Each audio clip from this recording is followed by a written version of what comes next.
তাহলে আমাদের উপরে দুঃখ বালা মুসিবত বিপদ আসার কারণ এই 6টা মুখস্থ করে এরপরে বাসায় যাবে, এমনি এমনি ছাড়া যাবে না। আসেন আর কথা বলা বলা। নাম্বার 1, আমাদের জীবনের বিপদ মুসিবত আল্লাহ তাআলা দেন, আমরা যেন সাবধান হই, সতর্ক হই, আমাদের ভেতরে যেন আল্লাহর ভয় জাগে। এই জন্য মাঝে মাঝে আল্লাহ আমাদের উপরে বিপদ দেন, গজব দেন, যেন আমরা কাকে ভয় করি? আল্লাহকে। এই যে আমাদের জীবনে দুঃখ মুসিবত বালা কষ্ট এগুলো কেন আসে, আসার কারণ কি, এর থেকে পরিত্রাণ পাওয়ার উপায় কি, এই বিষয়ে আজকে আল্লাহর কালাম কোরআনুল কারীম থেকে আমরা আলোচনা শুনবো ইনশাআল্লাহ।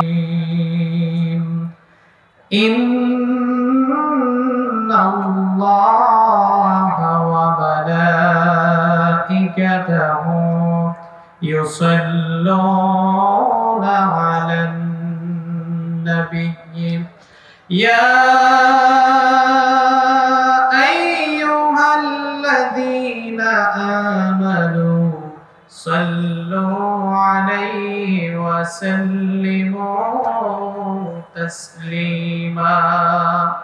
সবাই জবান খুলে পড়েন আল্লাহুম্মা সাল্লি আলা মুহাম্মাদ ওয়া আলা আলি মুহাম্মাদ কামা সাল্লাইতা আলা ইব্রাহিম ওয়া আলা আলি ইব্রাহিম ইন্নাকা হামিদুম মাজিদ। আল্লাহুম্মা বারিক আলা মুহাম্মাদ ওয়া আলা আলি মুহাম্মাদ কামা বারাকতা আলা ইব্রাহিম ওয়া আলা আলি ইব্রাহিম ইন্নাকা হামিদুম مجيد। ربي زدني علما ربي زدني علما ربي اشرح لي صدري ويسر لي أمري واحلل عقدة من لساني يفقه قولي سبحانك لا علم لنا إلا ما علمتنا إنك أنت العليم الحكيم صدق الله العظيم سبحان الله الحمد لله لا إله إلا الله পড়তে পারবেন না? সুবহানাল্লাহ আলহামদুলিল্লাহ লা ইলাহা ইল্লাল্লাহ সুবহানাল্লাহ আলহামদুলিল্লাহ লা ইলাহা ইল্লাল্লাহ। তুমি বাঁচাও তুমি মারো অবিরত ক্ষমা করো, তুমি বাঁচাও তুমি মারো অবিরত ক্ষমা করো। ধরার যে জন তাকে ধরো, ধরার যে জন তাকে ধরো, তোমার মুঠোয় সবই আল্লাহ। সুবহানাল্লাহ আলহামদুলিল্লাহ লা ইলাহা ইল্লাল্লাহ সুবহানাল্লাহ আলহামদুলিল্লাহ লা ইলাহা ইল্লাল্লাহ। তোমার রিজিকে পরে অবাধ্য হয় কেমন করে,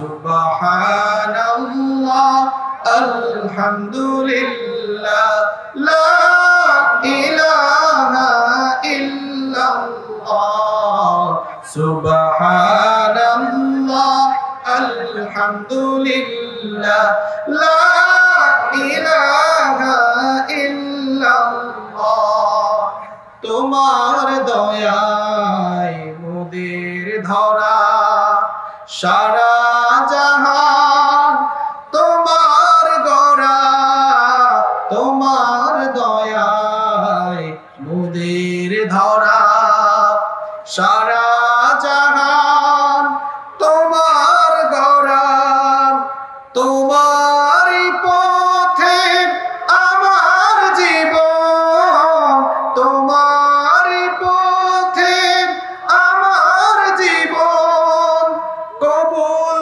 করো ওগো আল্লাহ সুবহানাল্লাহ আলহামদুলিল্লাহ লা ইলাহা ইল্লাল্লাহ সুবহানাল্লাহ আলহামদুলিল্লাহ লা ইলাহা ইল্লাল্লাহ সুবহানাল্লাহ আলহামদুলিল্লাহ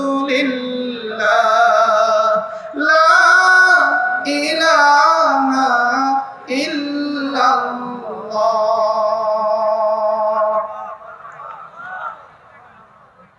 বাংলাদেশের সর্ববৃহৎ সিটি কর্পোরেশন গাজীপুর মহানগরীর কাশিমপুর থানার অন্তর্গত গার্মেন্টস শ্রমিক ভাইদের উদ্যোগে 2 দিন ব্যাপী 10ম বার্ষিক তাফসীরুল কোরআন ও দোয়া মাহফিলের আজকের প্রথম দিনের মুহতারাম শ্রদ্ধাভাজন সভাপতি, বিশিষ্ট আলেমে দ্বীন, বিশিষ্ট ইসলামী চিন্তাবিদ ও গবেষক,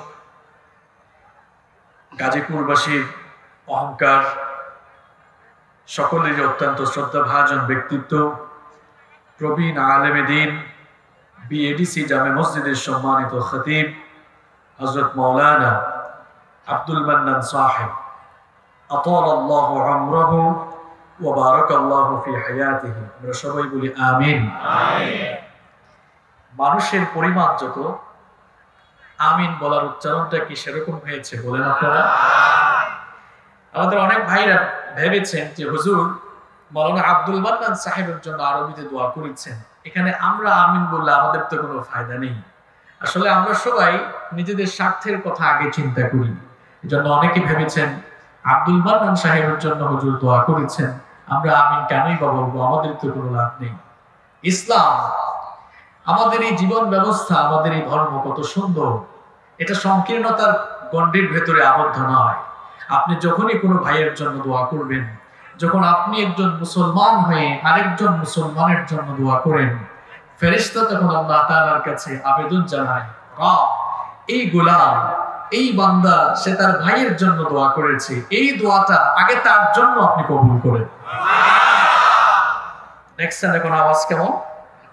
কারণ এখন নিজের বেনিফিটটা বুঝতে পেরেছি, সেই ইসলাম ধর্মের অনুসারী হতে পেরেছি আমরা, আলহামদুলিল্লাহ। আজকের প্রোগ্রামের সম্মানিত প্রধান অতিথি,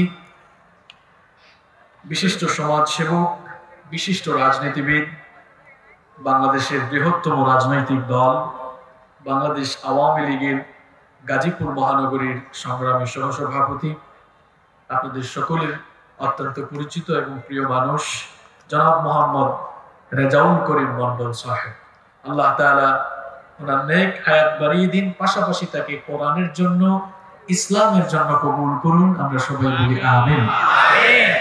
আজকের প্রোগ্রামে আমার আগে কোরআন এবং সুন্নাহ থেকে কথা বলেছেন বাংলাদেশের আরেকজন নন্দিত দাঈ ইলাল্লাহ, সারা দেশেই যিনি অত্যন্ত সুনামের সাথে দাওয়াতের কাজ করে যাচ্ছেন, আমাদের সকলেরই পরিচিত মুখ, বিশিষ্ট ইসলামী চিন্তাবিদ ও গবেষক হযরত মাওলানা আব্দুল হাই মুহাম্মদ সাইফুল্লাহ হাফিজাহুল্লাহ ওয়া রাআহ, বারাকাল্লাহু ফি হায়াতিহি ওয়া ইলমিহি ওয়া আমালিহি, আমরা সবাই বলি আমিন।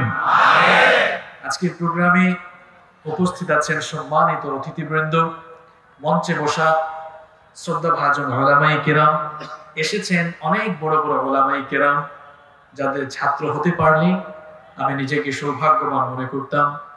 প্রোগ্রামে উপস্থিত বিভিন্ন রাজনৈতিক দলের সম্মানিত নেতৃবৃন্দ, সামাজিক নেতৃবৃন্দ, আমার সামনে বসা অত্র এলাকার পার্শ্ববর্তী এবং দূরদূরান্ত থেকে আগত আল্লাহর দ্বীন প্রেমী, কোরআন প্রেমী সর্বস্তরের তাওহীদি জনতা, যুগে যুগে আল্লাহর জমিনে আল্লাহর দ্বীন কায়েমের জন্য যারা সবচেয়ে বেশি অগ্রণী ভূমিকা পালন করেছেন, আমার কলিজার টুকরা প্রিয় যুবক এবং তরুণ ভাইয়েরা, স্কুল, কলেজ, ইউনিভার্সিটি এবং বিভিন্ন মাদ্রাসা পড়ুয়া আমার প্রাণ প্রিয় মেধাবী ছাত্র ভাইয়েরা, মহিলা প্যান্ডেল এবং বাসা থেকে যারা পর্দার অন্তরায় থেকে শ্রবণ করছেন, সম্মানিতা মা এবং বোনেরা, উপস্থিত মিডিয়ার প্রিয় কর্মী ভাইয়েরা, প্রশাসনের ভাইয়েরা, গোয়েন্দা সংস্থার প্রিয় ভাইয়েরা, উপস্থিত প্রাণ প্রিয় গাজীপুরবাসী, আপনারা সবাই কেমন আছেন?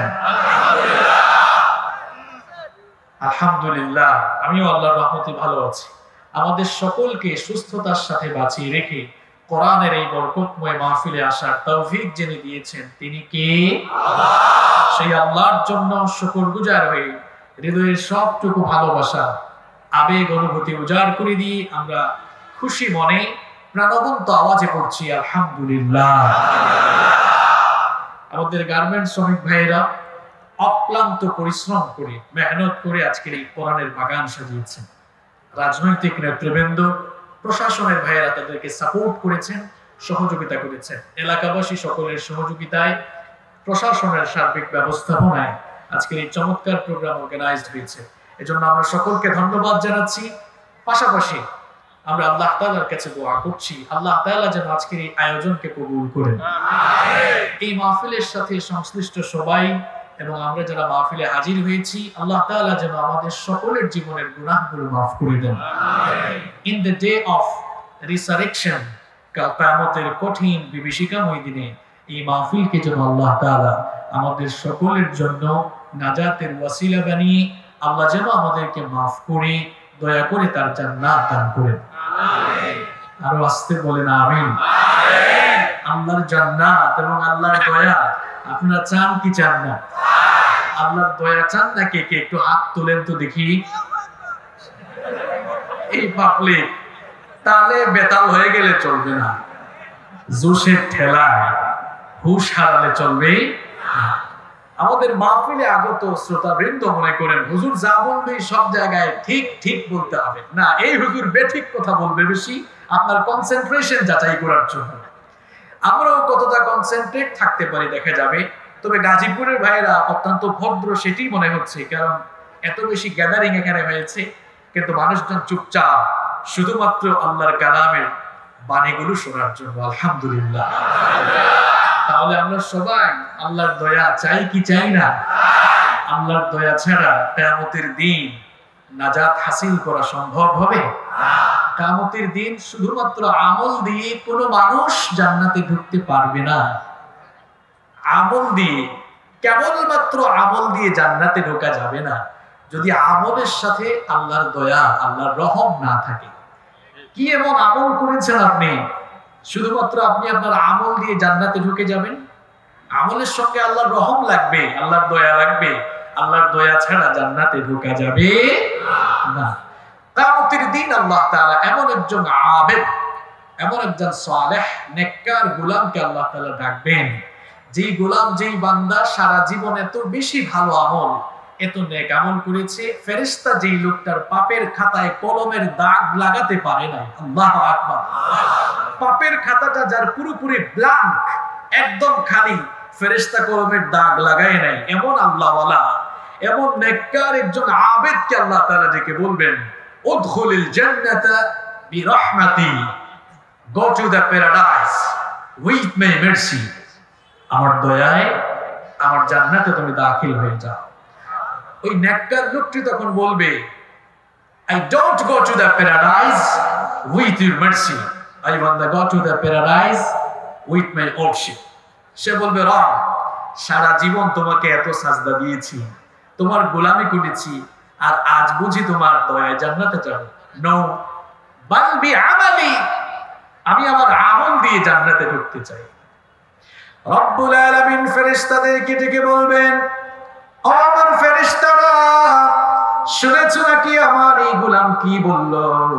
আমার এই গোলাম, সে নাকি আমার দয়ায় জান্নাতে ঢুকতে চায় না, সে নাকি তার আমল দিয়ে জান্নাতে ঢুকতে চায়। আমিও দেখতে চাই আমার এই গোলাম, আমার এই বান্দার নেক আমলের পরিমাণ বেশি নাকি আমার এই বান্দার প্রতি আমার প্রদত্ত দয়ার পরিমাণ বেশি। আল্লাহ তাআলা ফেরেশতাদেরকে ডেকে বলবেন, ও আমার ফেরেশতারা, আমার এই গোলাম, আমার এই বান্দা তার জন্ম থেকে নিয়ে মৃত্যু পর্যন্ত গোটা জীবনভর যত নেক আমল করেছে, আমার বান্দার সারা জীবনের সমগ্র নেক আমলগুলোকে মিজানের এক পাল্লায় রাখো। আর আমি আমার বান্দার প্রতি অগণিত দয়া করেছি। আমার আপনার প্রতি আল্লাহ তাআলা কত যে দয়া করেছেন, কত নিয়ামতের সাগরে আল্লাহ যে আমাদেরকে ডুবিয়ে রেখেছেন, সেই নিয়ামতগুলো যদি আমি আর আপনি গণনা শুরু করে দেই, আমার কলেজার টুকরা বাবারা ভাইয়েরা বলেন তো, সেই নিয়ামতগুলোকে আমরা গুনে গুনে কোনোদিন শেষ করতে পারবো নাকি? আরো জোরে বলেন। এই জন্য রব্বুল আলামিন কোরআনুল কারীমে বলেছেন, ওয়া ইন তাউদ্দু নি'মাতাল্লাহি লা তুহসুহা। আমার গোলাম, তোমাকে আমি এত নিয়ামত দিয়েছি, এত দয়ার সাগরে তোমাকে আমি ডুবিয়ে রেখেছি, তুমি যদি সেই নিয়ামতগুলোর গণনা শুরু করে দাও, লা তুহসুহা, গুনতে গুনতে কোনোদিন শেষ করতে পারবে না। আমার বাবারা, আমার ভাইয়েরা, তথ্য প্রযুক্তি আর বিজ্ঞানের উৎকর্ষতার যুগে আমরা বসবাস করছি। বিজ্ঞানের চরম উন্নতির ফলে বিজ্ঞানীরা এখন আমাদেরকে সূর্য থেকে জমিনের ডিসটেন্স কত সেটা আমাদেরকে জানিয়েছে। বিজ্ঞানের উন্নতির ফলে জমিন থেকে সূর্যের ডিসটেন্স আমরা জানতে পেরেছি। আবার বড় বড় মহাসাগরগুলোর আয়তন কত সেটাও আজ আমরা পরিমাপ করতে পেরেছি। বঙ্গোপসাগরের আয়তন কত, প্রশান্ত মহাসাগর, আটলান্টিক মহাসাগরের আয়তন কত, বিজ্ঞানের উৎকর্ষ সাধনের ফলে আমরা সেগুলো জানতে পেরেছি। কিন্তু আমার বাবারা, আমার ভাইরা, আমাকে বলেন তো দেখি, বিজ্ঞান যতই এগিয়ে যাক না কেন আর যতই উন্নত হোক না কেন, পৃথিবীর বিজ্ঞান আর বিজ্ঞানীরা, এমনকি তামাম দুনিয়ার সমস্ত মানুষেরা মিলে যদি আল্লাহর নিয়ামতগুলো গণনা শুরু করে গুনতে গুনতে কোনোদিন শেষ করতে পারবে নাকি? এই জন্য আল্লাহ কোরআনে বলেছেন, ওয়া ইন তাউদ্দু নি'মাতাল্লাহি লা তুহসুহা। কত নিয়ামত তোমাকে দিয়েছি, বান্দারে সেগুলো যদি গণনা শুরু করে দাও, গুনতে গুনতে তুমি শেষ করতে পারবে না।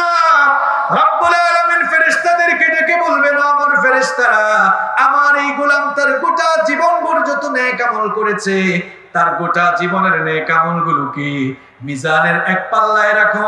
আর আমি আমার গোলামের প্রতি অগণিত দয়া করেছি, এত দয়ার দরকার নাই। সুন্দর এই পৃথিবী দেখার জন্য আমি আমার বান্দাকে দুটো চর্মচক্ষু দিয়েছিলাম, দুটি চক্ষুরও দরকার নাই, একটা চক্ষু নামক দয়াকে মিজানের আরেক পাল্লায় রাখো।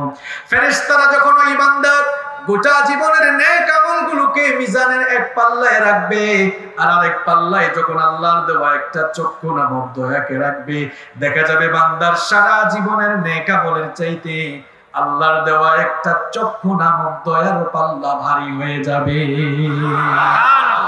বান্দা তার ভুল বুঝতে পারবে, বান্দা তার ভুল বুঝতে পেরে বলবে, ওগো আল্লাহ, বুঝতে পেরেছি আমি, আজ আমি কেবলমাত্র আমার আমল দিয়ে জান্নাতে ঢুকতে পারবো না। যদি আমার উপরে তুমি ইহসান না করো, আমার উপরে যদি দয়া না করো, আমার রব দয়া করে তুমি আমাকে মাফ করো, আর তোমার দয়ায় তোমার জান্নাত আমায় দান করো। রব্বুল আলামিন ফেরেশতাদেরকে ডেকে বলবেন, আমার ফেরেশতারা তাকিয়ে দেখ, এতক্ষণ পর আমার এই গোলাম, আমার এই বান্দা লাইনে এসেছে, এতক্ষণ পর সে বুঝতে পেরেছে আমার দয়া ছাড়া আজ সে নাজাত পাবে না।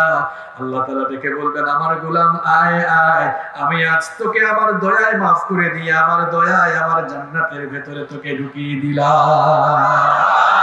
আর কিছু যে চাই না আমি, চাই গো নাজাত, আল্লাহ তোমার কাছে আমার এই মোনাজাত, আল্লাহ তোমার কাছে আমাদের এই মোনাজাত পড়েন আমিন। তাহলে আল্লাহর দয়ার দরকার আছে না নাই? আল্লাহ তাআলা আমাদেরকে দুনিয়া আখিরাতে তার দয়ার কান্দারে, তার দয়া যারা পাবে সেই সকল লোকদের কাতারে আমাদেরকে শামিল করুন। আরো আসতে বলেন আমিন। আমার বাবারা, আমার ভাইয়েরা, যেহেতু অনেক বেশি গ্যাদারিং হয়ে গিয়েছে, অনেক রাতও হয়েছে, খুব লম্বা বক্তব্য হবে না, একেবারে শর্টকাট জীবন পরিবর্তনমূলক কিছু কথা আমরা কোরআন এবং সুন্নাহ থেকে শ্রবণ করব ইনশাআল্লাহ। আখেরি মোনাজাত পর্যন্ত থেকে মোনাজাতের মাধ্যমে আমরা আজকে বাড়ি ফিরতে পারবো তো ইনশাআল্লাহ। আল্লাহ তাআলা আমাদেরকে কবুল করেন। সম্মানিত ভাইয়েরা, সবাই আমার সাথে পার্টিসিপেট করবেন, কথা বলবেন। আমি সবার রেসপন্স কামনা করছি, কারণ প্রত্যেকের রেসপন্স এবং আপনাদের পার্টিসিপেটের মধ্য দিয়ে আজকের আলোচনা ইফেক্টিভ হবে ইনশাআল্লাহ। সম্মানিত ভাইয়েরা, আল্লাহ তাআলা এই পৃথিবীতে আমাদেরকে সৃষ্টি করে পাঠিয়েছেন। আমরা নিজের ইচ্ছায় এই পৃথিবীতে আসি নাই, আমরা যার ইচ্ছায় পৃথিবীতে এসেছি তিনি কে? যার ইচ্ছায় আমরা দুনিয়া থেকে চলে যাব তিনি কে? তাহলে বোঝা গেল আমরা দুনিয়াতে এসেছি আল্লাহ তাআলার ইচ্ছায়, আবার চলেও যাব যার ইচ্ছায় তিনি কে? আল্লাহর ইচ্ছায় এসেছি, আল্লাহর ইচ্ছায় চলে যাব। আসা যাওয়ার মাঝখানের সময়টাকে আরবিতে বলা হয় হায়াত, ইংরেজিতে বলা হয় লাইফ, বাংলায় বলা হয় জীবন। আসা আর চলে যাওয়ার মাঝখানের এই টাইমিংটাই আমাদের জীবন। আমাদের এই জীবনে সুসময় রয়েছে, দুঃসময় রয়েছে। আমাদের এই জীবনে উত্থান রয়েছে, পতন রয়েছে। আমাদের এই ক্ষুদ্র জীবনে সুখের সাথে দুঃখ রয়েছে, আনন্দের সাথে বেদনা রয়েছে। নাকি এখানে এমন কেউ আছেন যার জীবনে কোনো দুঃখ কষ্ট নাই? যার জীবনে দুঃখ নাই, কষ্ট নাই, এমন একজন ভাই থাকলে একটু হাত তুলেন তো, আপনার চেহারাখানি আমরা একটু দেখি। তার মানে বোঝা গেল যে সেক্টরে যে মানুষই থাকুক না কেন, হোক সে আলেম, হোক সে রাজনীতিবিদ, হোক সে ব্যবসায়ী, হোক সে গার্মেন্টস মালিক, হোক সে গার্মেন্টস এর শ্রমিক, হোক সে আপার ক্লাসের, হোক সে লোয়ার ক্লাসের, সবার জীবনে কম বেশি দুঃখ কষ্ট আছে না নাই? আমাদের জীবনে এই যে দুঃখ কষ্ট, মাঝে মাঝে আবার আল্লাহর গজব আসে, বিপদ আসে, মুসিবত আসে। আপনারা কি মনে করেন এগুলো এমনি এমনি আসে? আমি আগেই বলেছি কথা বলতে হবে, এগুলো কি এমনি এমনি আসে? আমি গতানুগতিক ওই চিল্লা চিল্লি আর কিচ্ছা কাহিনী বললে মানে মানুষ না। আমি আপনাদেরকে খুব কম সময়ে শিক্ষামূলক কিছু কথা উপহার দিয়ে যাব ইনশাআল্লাহ। এই যে আমাদের জীবন মৃত্যুর মাঝখানের সময়টা, আমি বলেছি এখানে উত্থান পতন আছে, সুখ দুঃখ আছে, সুসময় দুঃসময় আছে। এই যে আমাদের প্রত্যেকের জীবনে কম বেশি বালা মুসিবত কষ্ট আছে। এখন এই দুঃখ দুর্দশা, বালা মুসিবত, বিপদ কষ্ট, এগুলো কি এমনি এমনি আসে? নো, এগুলো আসার বেশ কিছু রিজন আছে, কিছু কারণ আছে। এজন্য আজ আমি আপনাদের সামনে যে বিষয় নিয়ে কথা বলতে চাই সেটি হচ্ছে এই যে আমাদের জীবনে দুঃখ, মুসিবত, বালা, কষ্ট এগুলো কেন আসে, আসার কারণ কি, এর থেকে পরিত্রাণ পাওয়ার উপায় কি, এই বিষয়ে আজকে আল্লাহর কালাম কোরআনুল কারীম থেকে আমরা আলোচনা শুনবো ইনশাআল্লাহ। ওই নানার মতো হইয়েন না। এক নানা ওয়াজ মাহফিলে গিয়েছিল, সকালবেলা নাতিকে ডেকে বলল, নাতিরে গতকাল রাতে মাহফিলে গিয়েছিলাম, হুজুর একটা আসছিল, একদম ওয়াজ করে ফাটাই ফেলছে। নাতি বলল, নানা কি ফাটাইছে? মাইক ফাটাইছে নাকি প্যান্ডেলের কাপড় চোপড় ধরে টান মারছে? কয় না, অনেক সুন্দর ওয়াজ করেছে। নাতি বলল, তাই? কোন বিষয়ে আলোচনা করেছে? কয় আর বলিস না, যে সুন্দর সুর। নাতি বলল, বুঝলাম, খুব চমৎকার সুর, কিন্তু কোন টপিক নিয়ে কথা বলেছে? নারায় কয়, অনেক সুন্দর আলোচনা, অনেক সুন্দর সুন্দর কিচ্ছা কাহিনী শুনিয়েছে। নাতি বলল, বুঝলাম, মূল টপিকটা কি? নারায় কয়, নাতি সারা রাত দীর্ঘক্ষণ ওয়াজ শুনছি, কিন্তু হুজুর যে কোন বিষয়ে কথা বললো বিষয়টা তো ভুলে গেছে। এরকম বেতাল হয়ে আপনাকে মাহফিলে বসে কথা শুনলে হবে না। এখানে এসেছেন, প্রত্যেকটি সেকেন্ডকে কাজে লাগাতে হবে। এজন্য কোন টপিক নিয়ে কথা হচ্ছে সেটি আপনার মেমোরিতে সেভ করতে হবে। আমরা আজ কথা বলবো মানুষের জীবনে দুঃখ, দুর্দশা, বালা মুসিবত আসার কারণ কি, এর থেকে পরিত্রাণ পাওয়ার উপায় কি। শুনবো তো ইনশাআল্লাহ। এত লম্বা কথা বলা যাবে না। আমি আমার ক্ষুদ্র রিসার্চে এই বিশাল গ্যাদারিং এ যাতে শর্ট করে বলা যায় জন্য আমি মানুষের উপরে বিপদ মুসিবত আসার 6টি কারণ আল্লাহর কোরআন থেকে খুঁজে বের করেছি। জোরে কোন কয়টি? আরো জোরে কয়টি? কয়টি? ভাবছেন কি কথা বের করতে পারবো না? বের করাইয়া ছাড়বো ইনশাআল্লাহ। তাহলে আমাদের উপরে দুঃখ বালা মুসিবত বিপদ আসার কারণ এই 6টা মুখস্থ করে এরপরে বাসায় যাবে, এমনি এমনি ছাড়া যাবে না। আসেন আর কথা বাড়াবো না। নাম্বার 1, আমাদের জীবনে বিপদ মুসিবত আল্লাহ তাআলা দেন, আমরা যেন সাবধান হই, সতর্ক হই, আমাদের ভেতরে যেন আল্লাহর ভয় জাগে। এই জন্য মাঝে মাঝে আল্লাহ আমাদের উপরে বিপদ দেন, গজব দেন, যেন আমরা কাকে ভয় করি? আল্লাহকে। রব্বুল আলামিন কোরআনুল কারীমের 32 নম্বর সূরা সূরাতুস সাজদা এর 21 নম্বর আয়াতে এই জন্য সুন্দর করে বললেন, ওয়ালানুযীকান্নাহুম মিনাল আযাবিল আদনা দুনাল আযাবিল আকবারি লাআল্লাহুম ইয়ারজিউন। আল্লাহ তাআলা বলছেন, আর আমি অবশ্যই তাদেরকে বড় শাস্তি দেওয়ার পূর্বে লঘু শাস্তি দিব, হালকা শাস্তি দিব। কিয়ামতের দিন আমি তাদেরকে আযাব দেওয়ার আগে দুনিয়াতেই ছোট ছোট গজব আমি তাদেরকে দিব। তাদের জীবনে, তাদের ব্যক্তি পারিবারিক কিংবা সমাজ জীবনে মাঝে মাঝে আমি তাদেরকে মুসিবতে ফেলবো, আসমান জমিনের গজব দিব, যেন আমার বান্দার অন্তরে আমার ভয় জাগ্রত হয়, যাতে করে সে আমার পথে ফিরে আসতে পারে। এই জন্য মাঝে মাঝে আল্লাহ ভয় দেখানোর জন্য গজব নাজিল করেন। আবার অন্যদিকে কোরআনুল কারীমের 9 নম্বর সূরা সূরাতুত তাওবা এর 126 নম্বর আয়াতে আরো সুন্দর করে রব্বুল আলামিন বললেন, আওয়ালা ইয়ারাউনা আন্নাহুম ইফতানুনা ফি কুল্লি আমিন মাররাতান আও মাররাতাইনি সুম্মা লা ইয়াতুবুনা ওয়া লা হুম ইয়াযাক্কারুন। আল্লাহ তাআলা বলছেন, তারা কি দেখে না বছরে দুবার কিংবা একবার তাদের উপরে গজব আসে? এগুলো তো এমনি এমনি আসে না। আমার বান্দার ভেতরে আমার ভয় জাগ্রত করার জন্য আমি এই গজবটা পাঠাই। আমার বান্দা যখন বেশি বেশি দুনিয়ামুখী হয়ে যায়, আমার বান্দা যখন আমাকে ভুলে গিয়ে দুনিয়ামুখী হয়ে সে যখন আখিরাতকে ভুলে যায়, আমার বান্দার উপরে গজব নাজিল করি যাতে সে তাওবা করে আমার দিকে ফিরে আসে। এই তো 5-6 দিন আগে ফজরের সময় ভূমিকম্প হয়েছে, জো বাইডেনের তরফ থেকে নাকি আল্লাহর তরফ থেকে? কথা কয় না? গাজীপুরে কি ভূমিকম্প হয়েছিল নাকি?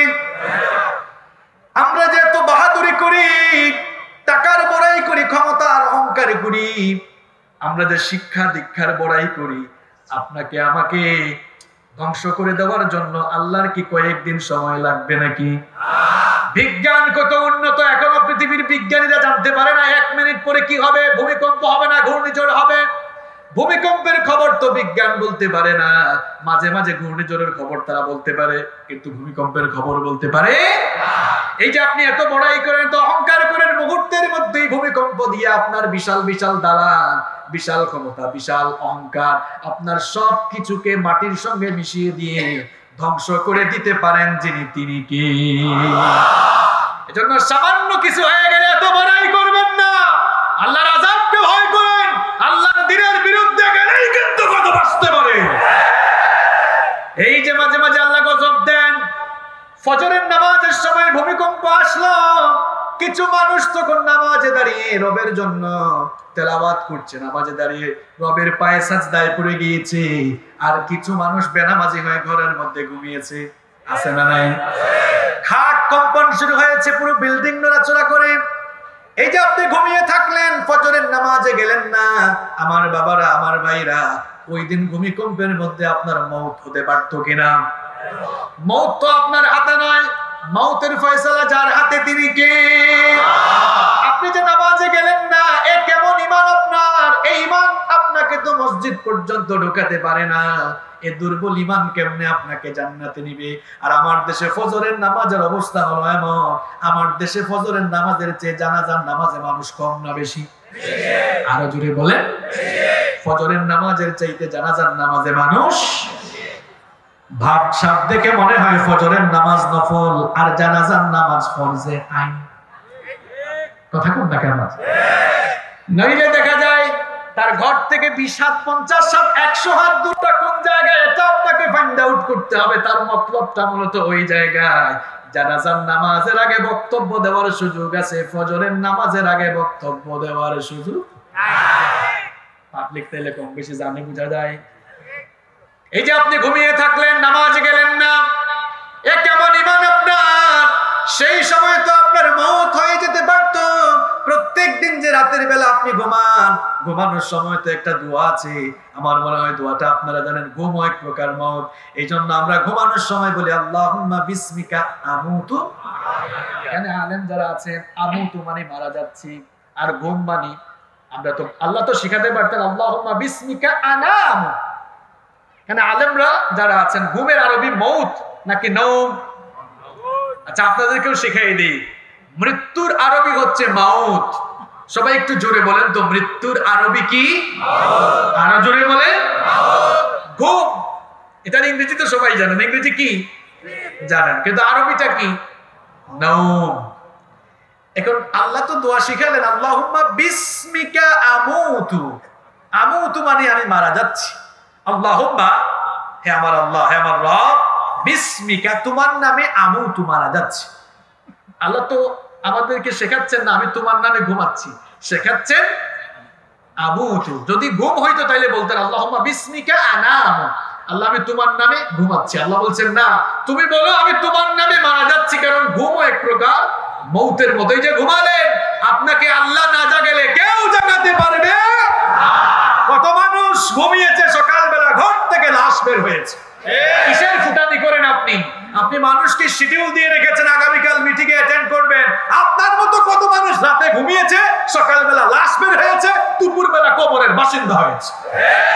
চোখেরই পলকে তুমি হতে পারো লাশ, চিরতরে বন্ধ হবে তোমারই নিঃশ্বাস।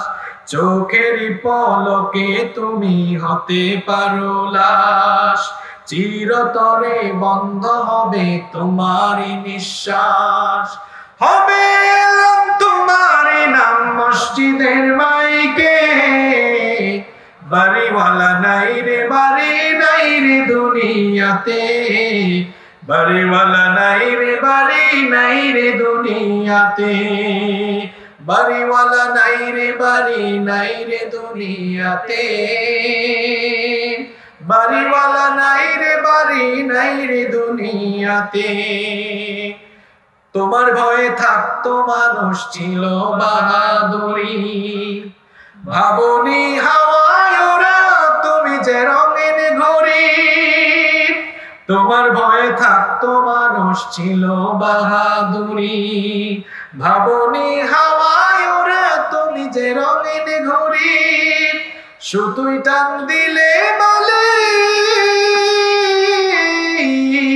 সুতুই টান দিলে মালিক পারবে না থাকিতে, বাড়িওয়ালা নাই রে, বাড়ি নাই রে দুনিয়াতে, বাড়িওয়ালা নাই রে, বাড়ি নাই রে দুনিয়াতে, বাড়িওয়ালা নাই রে, বাড়ি নাই রে দুনিয়াতে, বাড়িওয়ালা নাই রে, বাড়ি নাই রে দুনিয়াতে। বাড়ি থাকবে, বাড়িওয়ালা থাকবে, গাড়ি থাকবে, গাড়িওয়ালা থাকবে। দুনিয়াকে পেয়ে আপনি আখিরাত ভুলে গিয়েছেন। আপনি যে বাবার বিল্ডিং এ থাকেন, আপনার বাবাও বলতো এটা আমার বাড়ি, সারা জীবন এটাকে নিজের বাড়ি বাড়ি করেছে, কিন্তু শেষ পর্যন্ত এই গাজীপুরের কোন না কোন কবরস্থানের 3.5 হাত কবরের ভেতরেই তার জায়গা হয়েছে। একই ডেস্টিনেশন আপনার, একই পরিণতি আমার আপনার হবে। আপনি একটা বাড়ি বানাতে, বিল্ডিং করতে জীবনের 40-50 বছর শেষ করে ফেলেছেন। আবার আমি এমন অনেক বাড়িওয়ালাকে দেখেছি, বাড়ি কমপ্লিট করে শেষ দিকে এসেছে, বাড়িতে উঠতে পারে নাই, মারা গিয়েছে। আছে না নাই? দুনিয়ার একটা বাড়িতে ওঠার জন্য এত পরিশ্রম, দিনকে রাত, রাতকে দিন, ন্যায়কে অন্যায়, হারাম খুনের পথে আপনি জীবন পরিচালনা করছেন। আখিরাতের ভয় নাই, ঘুমালেন, নামাজে আসলেন না, ভূমিকম্প হলো, তাও আপনার দিলের ভেতরে আল্লাহর ভয় জাগ্রত হয় না। আরে ভাই, এ কেমন ঈমান আপনার? বলেন তো, প্রত্যেকদিন মুয়াজ্জিন আমাকে বলেন তো দেখি, প্রত্যেকদিন মুয়াজ্জিন নামাজে আসার জন্য আজান দেয় কয়বার? কয়বার? আরো জোরে। 5 বার আজান দেয়। আজান আমাদের সবারই মুখস্থ। বলেন তো, আজানের প্রথম সেন্টেন্স, প্রথম বাক্যটা কি? লা ইলাহা। আমি তো আগেই বলছি, এই হুজুর বেঠিক কথা বলবে, কনসেন্ট্রেশন আছে কিনা যাচাই করার জন্য। বলেন, আজানের প্রথম বাক্য কি? লা ইলাহা ইল্লাল্লাহ নাকি আল্লাহু আকবার? আল্লাহু আকবার। ও মুসল্লি, আজানের প্রথম সেন্টেন্স তো আল্লাহ তাআলা লা ইলাহা ইল্লাল্লাহ দিতে পারতেন, কিন্তু না দিয়ে আল্লাহু আকবার কেন দিলেন? এর একটা সিগনিফিকেন্স আছে না নাই? নিশ্চয়ই এর একটা তাৎপর্য রয়েছে, মাহাত্ম্য রয়েছে। সিগনিফিকেন্স কোন জায়গায় আজ আপনাদেরকে বুঝায় দেই। এখানে অনেক আলেমরা এসেছেন। আল্লাহু আকবার অর্থ কি? আল্লাহ সবচাইতে ছোট না আল্লাহ সবচাইতে বড়? আর জোরে বলেন, আল্লাহ সবচাইতে বড়। মুয়াজ্জিনের জবান থেকে আজানের প্রথম সেন্টেন্স বের হয় আল্লাহু আকবার, অর্থাৎ মুয়াজ্জিন জানিয়ে দেয় পৃথিবীর মানুষেরা, শোনো, আল্লাহ সবচাইতে, আল্লাহ সবচাইতে। আর তুমি যে এখন কাজ করতেছো, আমি আজান দিচ্ছি, তোমার সমস্ত কাজ, ব্যবসা বাণিজ্য, বেচা কেনা, অফিস আদালত, এক কথায় দুনিয়ার সবকিছু আল্লাহর হুকুমের চেয়ে ছোট। আরো জোরে বলে, আপনাকে আজান বুঝাচ্ছি আমি। মুয়াজ্জিন বলছে আল্লাহু আকবার, আল্লাহ মানে আল্লাহ সবচাইতে। আর তুমি যে কাজ করছো, আবার ঘুমে থাকো, অফিসে থাকো, ব্যবসায় থাকো, বাণিজ্যে থাকো, স্কুল কলেজ ইউনিভার্সিটিতে থাকো, সাগরে থাকো, নগরে থাকো, গ্রামে থাকো, যেখানেই থাকো না কেন, তুমি যে কাজই করো না কেন, সকল কাজের চাইতে আল্লাহর হুকুম ছোট না বড়? ফজরের সময় মুয়াজ্জিন বলে আল্লাহু আকবার শুরু করে, আল্লাহ সবচাইতে বড়। বান্দা, তোমার ঘুমটা আল্লাহর হুকুমের চেয়ে তুচ্ছ। এরপরে বলল আসসালাতু খায়রুম মিনান নাওম, তোমার ঘুমের চাইতে নামাজ উত্তম। এত চমৎকার ভাষায় মুয়াজ্জিন ডাকলো, কিন্তু আপনি ঘুমালেন। বলেন তো, আপনার ঘুম প্রমাণ করে আল্লাহর হুকুম বড় না আপনার ঘুম বড়? আপনার কাজ কারবার প্রমাণ করে আপনার ঘুমটাই বড়। কেমন মুসলমান হলেন আপনি? প্রত্যেকদিন 5 বার মুয়াজ্জিন আল্লাহু আকবার বলে আল্লাহর বরত্ব ঘোষণা করে। আর এমন মুসলমান নামদারি মুনাফিক আপনি হলেন, আজানে না গিয়ে নিজের কাজ করে বুঝান আল্লাহর হুকুমের চাইতে আমারটাই বড়। এভাবে করে প্রত্যেকদিন 5 ওয়াক্তের নামাজ ছেড়ে দিয়ে আল্লাহর চাইতে আপনি আরো বড় বেশি দাম্ভিক গোলাম হয়ে আল্লাহর সামনে দাম্ভিকতা প্রদর্শন করে। মাআদাল্লাহ ওয়া ইয়াযু বিল্লাহ, এ কেমন দাম্ভিকতা আপনার ভেতরে আমি জানি না। মুয়াজ্জিন বলছে আল্লাহ সবচেয়ে বড়, আর আপনি আপনার সব কিছু করে আপনি বোঝাতে যাচ্ছেন না আমার কাজটাই বড়। ওয়া ইয়াযু বিল্লাহ, এ কেমন গোলাম হলেন আপনি? আপনার জীবনে আযাব, মুসিবত, গজব তেমনি এমনি আসে না। আল্লাহর বিধান আপনি লঙ্ঘন করছেন, নামাজ ছেড়ে দিচ্ছেন। সুস্থ মানুষ, মাঝে মাঝে আল্লাহ অসুস্থতা দেন। অসুস্থতা কার তরফ থেকে আসে? কারণ সুস্থ থাকা অবস্থায় আল্লাহর গোলামি করেন না, এই জন্য মাঝে মাঝে আপনার দেহখানাকে অসুস্থ বানায় পরীক্ষা করেন কে? ব্যবসা করছে, ব্যবসার টাইমে আজান হয়, নামাজে আসে না। ব্যবসার মধ্যে আল্লাহ মাঝে মাঝে ক্ষতি দেন, লস দেন, যেন বান্দার দিলটা আল্লাহর ভয়ে কেঁপে ওঠে। কিন্তু এরপরেও যারা আল্লাহকে ভয় করে না, এভাবে বিপদে মুসিবতে থাকতে থাকতেই তারা ধ্বংসের দিকে এগিয়ে যায়। এইভাবে করে বান্দার জীবনে, মানুষের জীবনে আযাব গজব দেওয়ার 1 নম্বর কারণ হলো যাতে করে আমাদের দিলের ভেতরে কার ভয় ঢুকে? যাদের হৃদয়ে আছে আল্লাহর ভয়, তারা কবু পথ ভুলে যায় না। আল্লাহর প্রেম ছাড়া এই দুনিয়ায় কারো কাছে কোনো কিছু চায় না, কারো কাছে কোনো কিছু চায় না। আমরা কেবল একজনকে ভয় করি, তিনি কে? বিপদ মুসিবত আসার কারণ বলছি কয়টা? 1 নাম্বারটা বললাম। 2 নাম্বার থেকে কিন্তু অনেক মজা, শুনবেন তো ইনশাআল্লাহ। 2 নাম্বার, মানুষের উপরে বিপদ নেমে আসে জুলুম করার কারণে। কিসের কারণে? পৃথিবীতে এখন জুলুম একেবারে নাই। বলেন তো, সবচাইতে বড় জুলুমের নাম কি? কেমন পাবলিক দেখছেন, কি বেকুবি। কথাবার্তা, বসেছে কোরআনের মাহফিলে, শুরু করে দিয়েছে রাজনীতি। এই জন্যই বাংলাদেশে এত গন্ডগোল। আমার ঠিকও কয়, এটা কি রাজনীতির মঞ্চ নাকি আল্লাহর কোরআনের মঞ্চ? এখানে কি আপনার মন গড়া কথা হবে না আল্লাহর কোরআনের কথা হবে? কি আবুল তাবুল জবাব দেন? আপনি সঠিক উত্তর পারলে বলবেন, না পারলে চুপ থাকবেন। সবচাইতে বড় জুলুম কি, এটা মনে হয় কোরআনের ভিতরে নাই। আয়াত আল্লাহ দিয়েছেন, আপনি বাড়ি থেকে মিলাবেন। ইন্নাশ শিরকা লাযুলমুন আযীম। এবার উত্তর পাইছেন? সবচেয়ে বড় শিরক, সবচেয়ে বড় জুলুম আল্লাহর সঙ্গে কি করা? শিরক করা। আল্লাহর সঙ্গে শিরক করা। জুলুমের অনেক ক্যাটাগরি আছে, অনেক ক্লাসিফিকেশন আছে, কিন্তু সবচেয়ে বড় জুলুমের নাম কার সঙ্গে শরীক করা? আল্লাহর সঙ্গে। মানুষের উপরে গজব আসে, আসমান থেকে সরাসরি গজব নাযিল হয়। সবচেয়ে বড় জুলুম এই শিরক করার কারণে। পৃথিবীতে আল্লাহ তাআলা ৬টি জাতিকে আসমান আর জমিনের গজব দিয়ে ধ্বংস করেছেন কেবলমাত্র শিরক নামক মহা জুলুম করার কারণে। কয় জাতি? আওয়াজ হয় নাই। কয় জাতি? আরো জুড়ে কয় জাতি? এই ঘটনা মনে হয় কোরআনে নাই। পৃথিবীর ৬টি জাতিকে আল্লাহ তাআলা সবচাইতে ভয়াবহ জুলুম, আল্লাহর সঙ্গে শরীক, পাশাপাশি আরো কিছু গুনাহ তাদের ছিল। বলবো এই ৬ জাতি আল্লাহর সঙ্গে শিরক করেছে। এদের পাপাচার গুলোর কথা বলছে। ১ নাম্বার শিরক করেছে, ২ নাম্বারেরা অপচয় করেছে, ৩ নাম্বারেরা সন্ত্রাসবাদী কার্যক্রম করেছে, ৪ নাম্বারেরা আল্লাহর দ্বীনের দায়ীদের উপরে জুলুম নির্যাতন চালিয়েছে। এই সকল জুলমের কারণে এই ৬টি জাতিকে গজব দিয়ে ধ্বংস করে দিয়েছেন কে? ১ নাম্বার জাতির নাম হলো নূহ আলাইহিস সালামের জাতি। এই পৃথিবীতে সর্বপ্রথম শিরকে লিপ্ত হয়েছিল নূহ আলাইহিস সালামের জাতি। পৃথিবীর ইতিহাসে সর্বপ্রথম শিরকে লিপ্ত হয়েছিল তারা। এই অবাধ্য জাতির মধ্যে নূহ আলাইহিস সালামকে আল্লাহ তাআলা নবী বানিয়ে পাঠালেন। নূহ আলাইহিস সালাম 950 বছরের হায়াত পেয়েছিলেন। 950 বছরের দীর্ঘ হায়াতে তিনি তাদেরকে ব্যক্তিগতভাবে দিনে রাতে সমাবেশ করে দাওয়াত দিয়েছেন, কিন্তু অবাধ্য এই কওম নূহ আলাইহিস সালামের সাথে সীমা লঙ্ঘন করেছে, জুলুম নির্যাতন চালিয়েছে। এত জুলুম নির্যাতন চালিয়েছে, নির্যাতনে নিপীড়নে তাকে পিষ্ট করে দিয়েছে। এরপরে নূহ আলাইহিস সালাম গজবের জন্য দোয়া করেছেন কার কাছে? আসমান থেকে গজব নেমে এসেছিল। রব্বুল আলামিন নূহ আলাইহিস সালামের অবাধ্য এই জাতিকে মহাপ্লাবনের মাধ্যমে তাদের আন্ডা বাচ্চা সুদ্ধা ধ্বংস করে দিয়েছিলেন। এই হলো ১ নাম্বার জাতি। কার জাতি? নূহ আলাইহিস সালামের।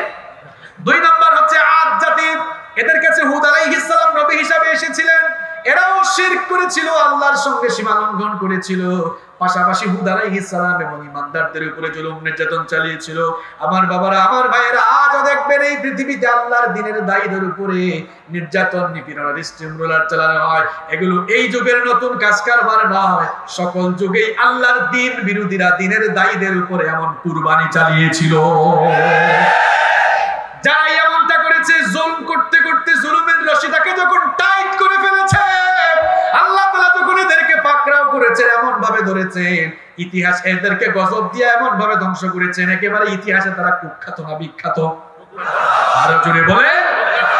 আদ জাতির লোকদেরকে আল্লাহ তাআলা ভয়াবহ ঘূর্ণিঝড় দিয়ে ধ্বংস করে দিয়েছিলেন।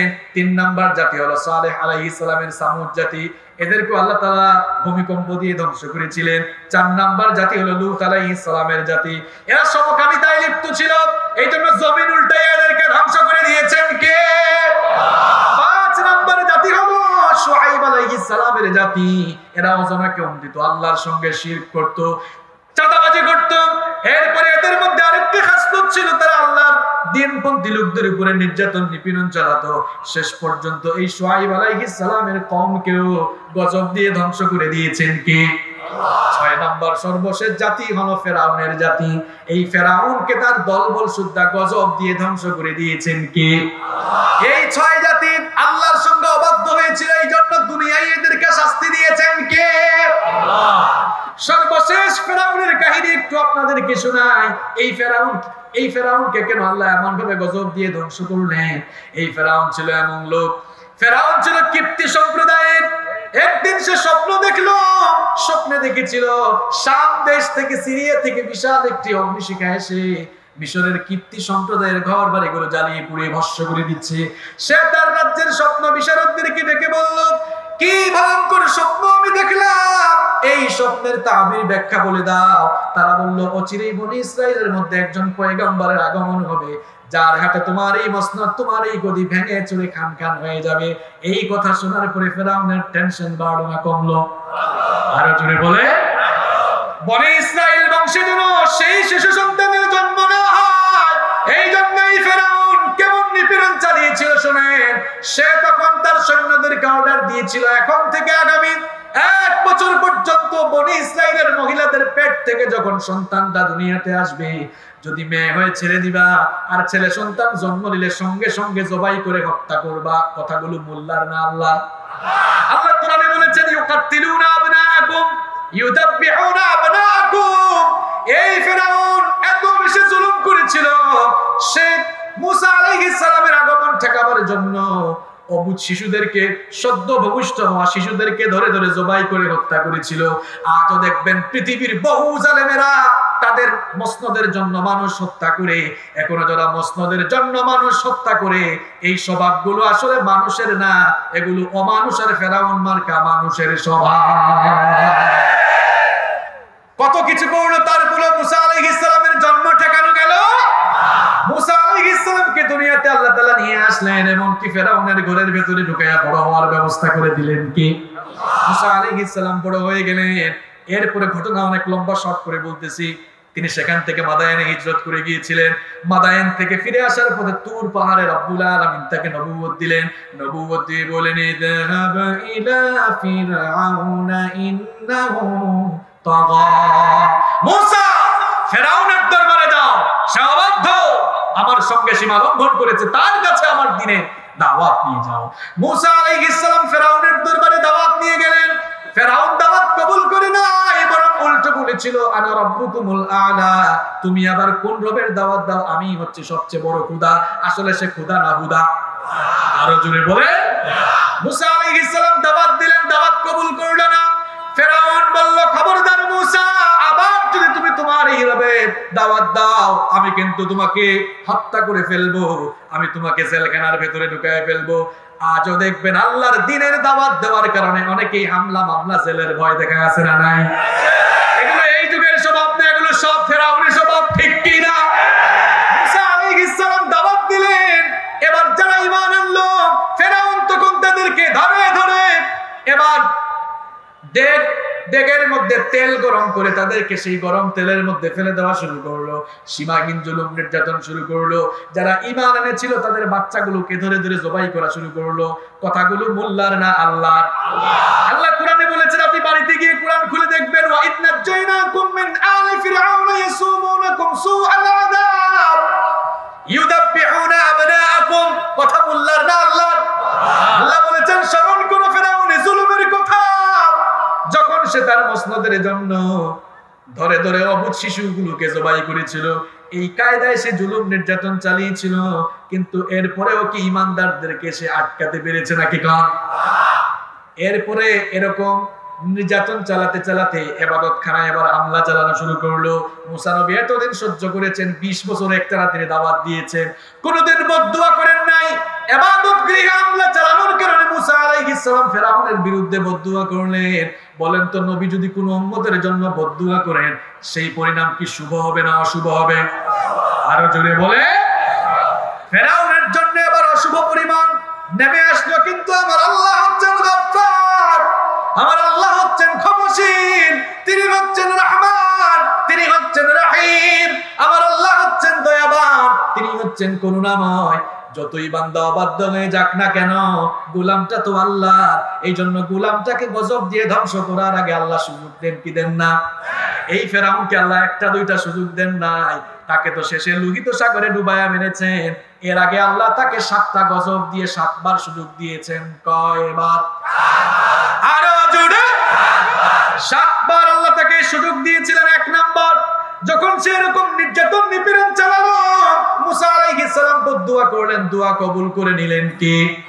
1 নাম্বার গজব আল্লাহ দিলেন, গোটা মিশরের মধ্যে এবার দুর্ভিক্ষ দেখা দিল, ফসলের ক্ষেতে দেখা গেল কোনো ফসল নাই। বলেন তো ফসলটা আপনি ফলান নাকি আল্লাহ দান করেন? এগুলো কার হাতে? বৃষ্টি কি আপনার আমার হাতে না আল্লাহর হাতে? দেখা গেল গোটা মিশরে ফল ফসল হলো না, দুর্ভিক্ষ হয়ে গেল। ফেরাউন বুঝতে পারলো, বুঝছি এটা কার কেরামতি। মুসা আলাইহিস সালামকে ডেকে এনে বলল, মুসা তোমার আল্লাহর কাছে দোয়া করো তিনি যেন দুর্ভিক্ষ উঠায় আনেন। দুর্ভিক্ষ উঠায় নিলে কিন্তু আমরা সব ইমানদার হয়ে যাব, ভালো মানুষ হয়ে যাব। মুসা আলাইহিস সালাম দোয়া করলেন, আল্লাহ তাআলা দুর্ভিক্ষ উঠায় নিলেন। আবারও ফসলের মাঠে ফসল চলে আসলো, চতুর্দিক সবুজ হয়ে গেল। এবার ফেরাউনের অবস্থা হলো যেই লাউ সেই।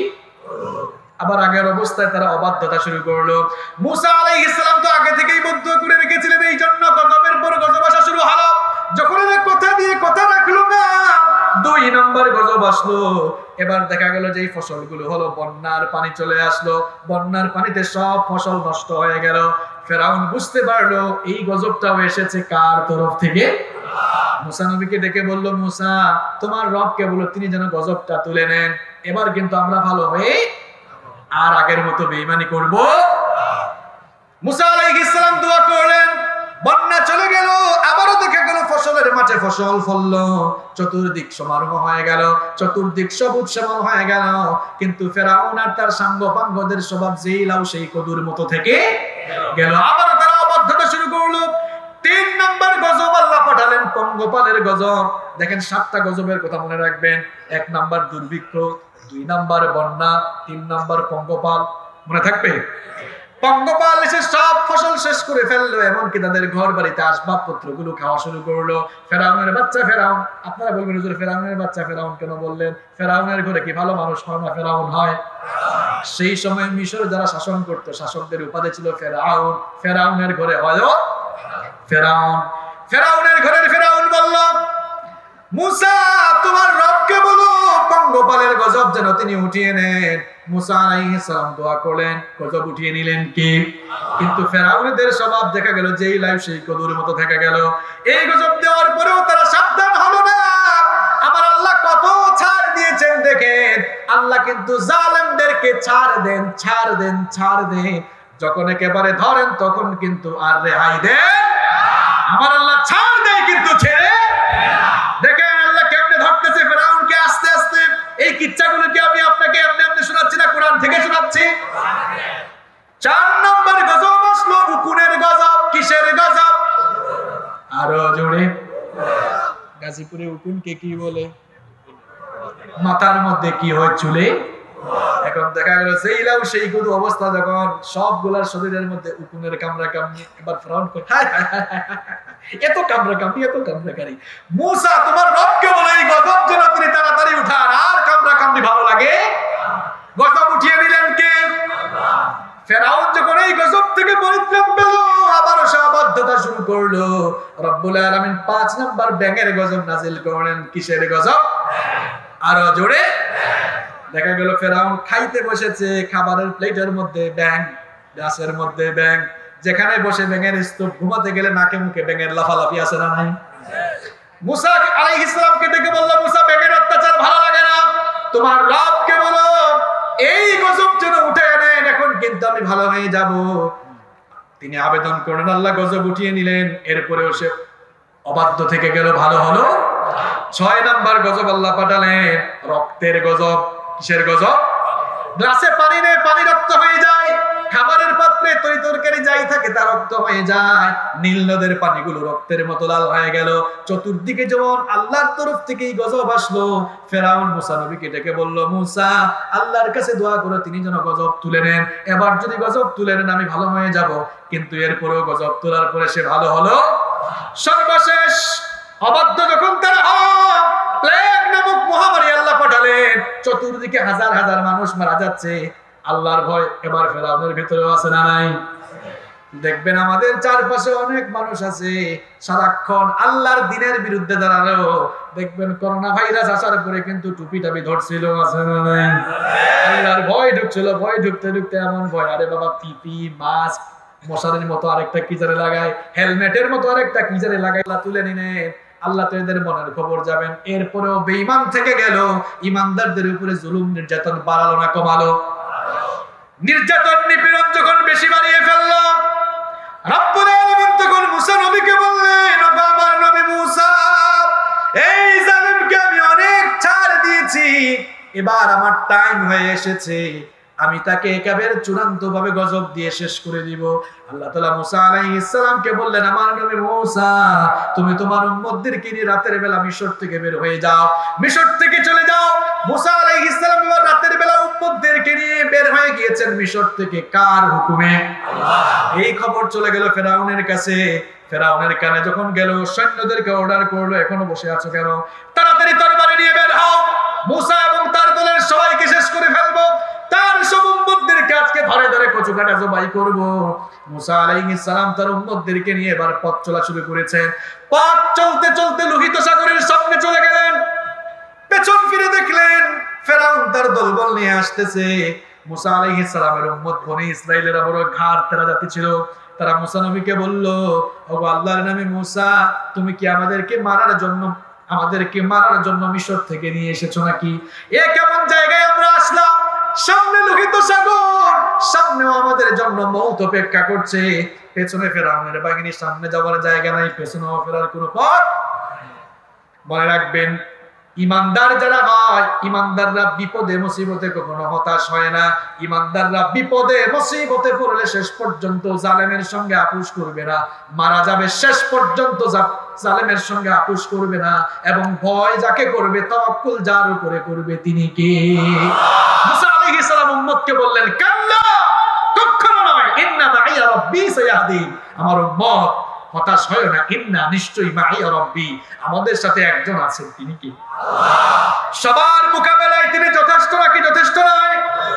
তার উপরে ভরসা করো, তার হুকুমে যেহেতু এখানে এসেছি, পথ দেখাবেন কে? আল্লাহ। মুসা আলাইহিস সালামের এই কথা ভালো লাগলো কার কাছে? আল্লাহ তাআলা বললেন, নবী মুসা, কি সুন্দর কথাই না তুমি বলেছো, সামনে নদী, পেছনে ফেরাউনের বাহিনী, তুমি তোমার উম্মতকে বলেছো আমি বাঁচাবো, আসলেই তো বাঁচাবো আমি। মুসা, তোমার হাতে কি? মুসা আলাইহিস সালাম বললেন, লাঠি। মুসা আলাইহিস সালামকে আল্লাহ তাআলা বললেন, এই লাঠির কারিশমা দেখাও, লাঠির কারিশমা দেখাও মুসা, এই লাঠি দিয়ে তুমি আঘাত করো। মুসা আলাইহিস সালাম লাঠি দিয়ে আঘাত করলে সাগরের পানিকে দুই ভাগ করে দিয়ে মাঝখানে রাস্তা তৈরি করে দিলেন কে? আল্লাহ। উম্মতরা দেখে অবাক, হায় হায়, যেখানে কোনো উপায় নাই, যেখানে কোনো ভরসা নাই, সেখানেও পথ খোলা, সেখানেও বিজয় আসে কার তরফ থেকে? রাস্তা খুলে দেন কে? সব রাস্তা যখন বন্ধ, তখন একজন ইমানদারদের জন্য রাস্তা খুলে দেন, তিনি কে? মুসা নবী বললেন, রাস্তা দিয়ে এবার পার হওয়া শুরু করো। মুসা আলাইহিস সালাম উম্মতদেরকে নিয়ে পার হচ্ছেন, ওইদিকে ফেরাউন এসে দেখে, হায় হায় হায় হায়, সমুদ্রের মাঝখানে রাস্তা হইলো কেমনে? এবার সে একটু পার্ট নিয়ে বলল, দেখছো, আজ আমি ফেরাউন ক্ষুধার ভয়ে সমুদ্র ভাগ হয়ে রাস্তা পেয়েছে। আসলে সে ক্ষুধা না হুদা? আরো জুড়ে বলে। ফেরাউন বলল, এই অপেক্ষা করতেছো কেন? March on the bridge, March করো সবাই, যাও তাড়াতাড়ি সব কটাকে ধরো। ওইদিকে মুসা নবীর উম্মত পেছনে তাকায় দেখে, হায় হায়, ফেরাউনের বাহিনীও পথ চলা শুরু করেছে। ওই যে বলছিলাম ঘাট তেরা, এরা একটু বললো, মুসা আমাদেরকে তো মারার দিকে নিয়ে যাচ্ছে, এরাও তো পাস হয়ে যাচ্ছে। মুসা আলাইহিস সালাম বললেন, বেসবরের দল, একটু সবর করো, একটু পরে কারিশমা দেখাবেন কে? মুসা নবী তার উম্মত নিয়ে পাস হয়ে গেলেন। ফেরাউন যখন তার দলবল নিয়ে একেবারে মাঝখানে আসলেন, পানিতে চুবাইয়া এদেরকে মারলেন কে? এই ঘটনা মনে হয় কোরআনে নাই?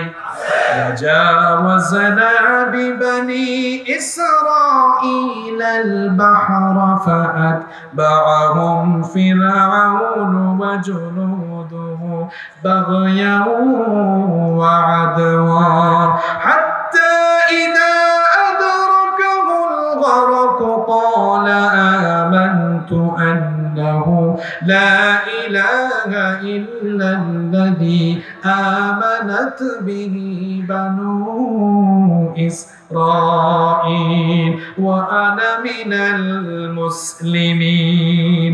আল্লাহ তাআলা বলছেন, স্মরণ করো যখন আমি বনি ইসরাইলকে সাগর পাস করে দিয়েছিলাম, আর তাদেরকে যারা অনুসরণ করেছিল তাদেরকে আমি ডুবিয়ে মেরেছিলাম।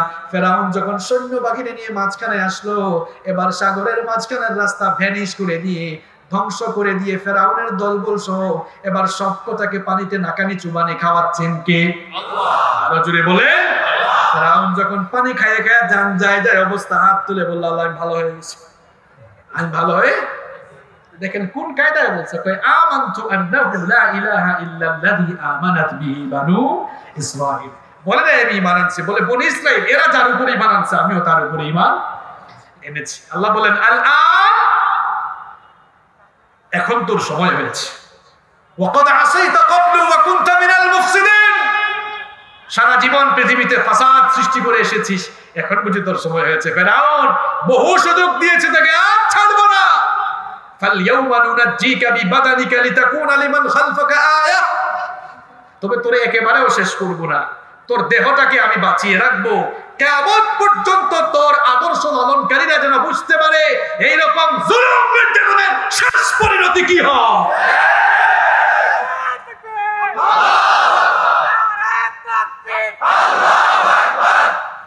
আমার ভাইয়েরা, ফেরাউনের এই কাহিনী ইউটিউবে দেখবেন, মুসা আলাইহিস সালামের জাতির কাহিনী প্রায় আমি 6 জুমা বিস্তারিত বনি ইসরাঈলের ব্যাপারে কোরআনে 532টা আয়াত আছে। সুবহানাল্লাহ, আমি 532টা আয়াত খুঁজে খুঁজে বের করেছি।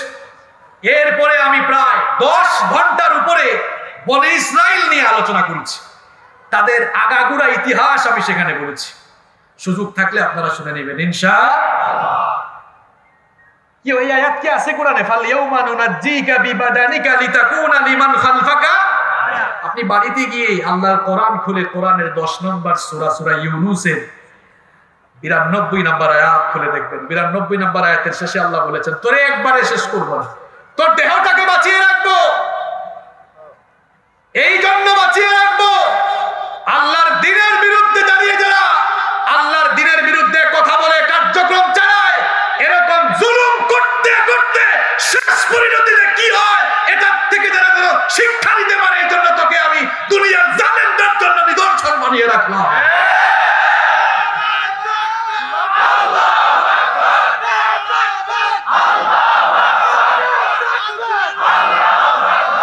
পৃথিবীতে কেউ স্থায়ী হয় না, কি ভুল বলেছি? পৃথিবীতে কেউ স্থায়ী হয় না, হোক না সে ফেরাউন কিবা নমরুদ, কেউ ভবে চিরকাল রয় না, কেউ ভবে চিরকাল রয় না। কেউ থাকবে? ফেরাউন শেষ তক ছিল না, মৃত্যু তাকেও ছেড়ে দিল না। ফেরাউন শেষ তক ছিল না, মৃত্যু তাকেও ছেড়ে দিল না। সব রাজা মহারাজা আর মহাবীর কাউকে সে কোনদিন ছেড়ে দেয় না। পৃথিবীতে কেউ স্থায়ী হয় না, হোক না সে ফেরাউন কিবা নমরুদ, কেউ ভবে চিরকাল রয় না, কেউ ভবে চিরকাল রয় না। নীল নদ আজও আছে থাকবে, সত্যকে চিরদিন ডাকবে। নীল নদ আজও আছে থাকবে, সত্যকে চিরদিন ডাকবে। ডেকে ডেকে বলে যাবে দিন ও রাত, কেউ যেন ফেরাউন হয় না। পৃথিবীতে কেউ স্থায়ী হয় না, হোক না সে ফেরাউন কিবা নমরুদ, কেউ ভবে চিরকাল রয় না, কেউ ভবে চিরকাল রয় না। ঠিক কিনা? আমাদের কোনো স্ট্যাবিলিটি নেই। এই চেয়ারে আমি আছি, আর আধা ঘন্টা পরে থাকবো না, আমি চলে যাব। এমনি ভাবে দুনিয়ায় আমাদের অবস্থানকালীন সময়টাও এমন, যেভাবে আমি চেয়ারে বসেছি কিছুক্ষণ পর চলে যাব। আমি আপনি এত বাহাদুরি করি, এত বড়াই করি, কখন যে চলে যাব নিজেরাও জানি না। ঠিক কিনা? কিসের বড়াই এত? আপনার বিকাল হবে কিনা, সকাল হবে কিনা আপনি নিজেও জানেন। এজন্য আমরা ভয় করব কাকে? আল্লাহকে। তাহলে পৃথিবীর 6টি জাতিকে আল্লাহ জুলুমের কারণে গজব দিয়ে ধ্বংস করেছেন। এই 6টি জাতির কাহিনী কোরআনে যিনি বর্ণনা করেছেন আমাদের হেদায়েত নেবার জন্য, তিনি কে? আল্লাহ। মানুষের উপরে বিপদ মুসিবত গজব আসার কারণ আরো জোরে বলছি কয়টা? বাকি 4টা খুব সংক্ষেপে 15-20 মিনিট থাকা যাবে না ইনশাআল্লাহ। উঠা উঠির টাইম কিন্তু শেষ। এখন যে উঠবে মানুষ কিন্তু তার দিকে তাকাবে, কারণ এখন এমন এমন কথা আসবে যে উঠবে মানুষ বুঝবে মনে হয় তার সঙ্গে কমন করে, মনে হয় কমন করে। তবে আমার প্রতি বিরক্ত হবেন না।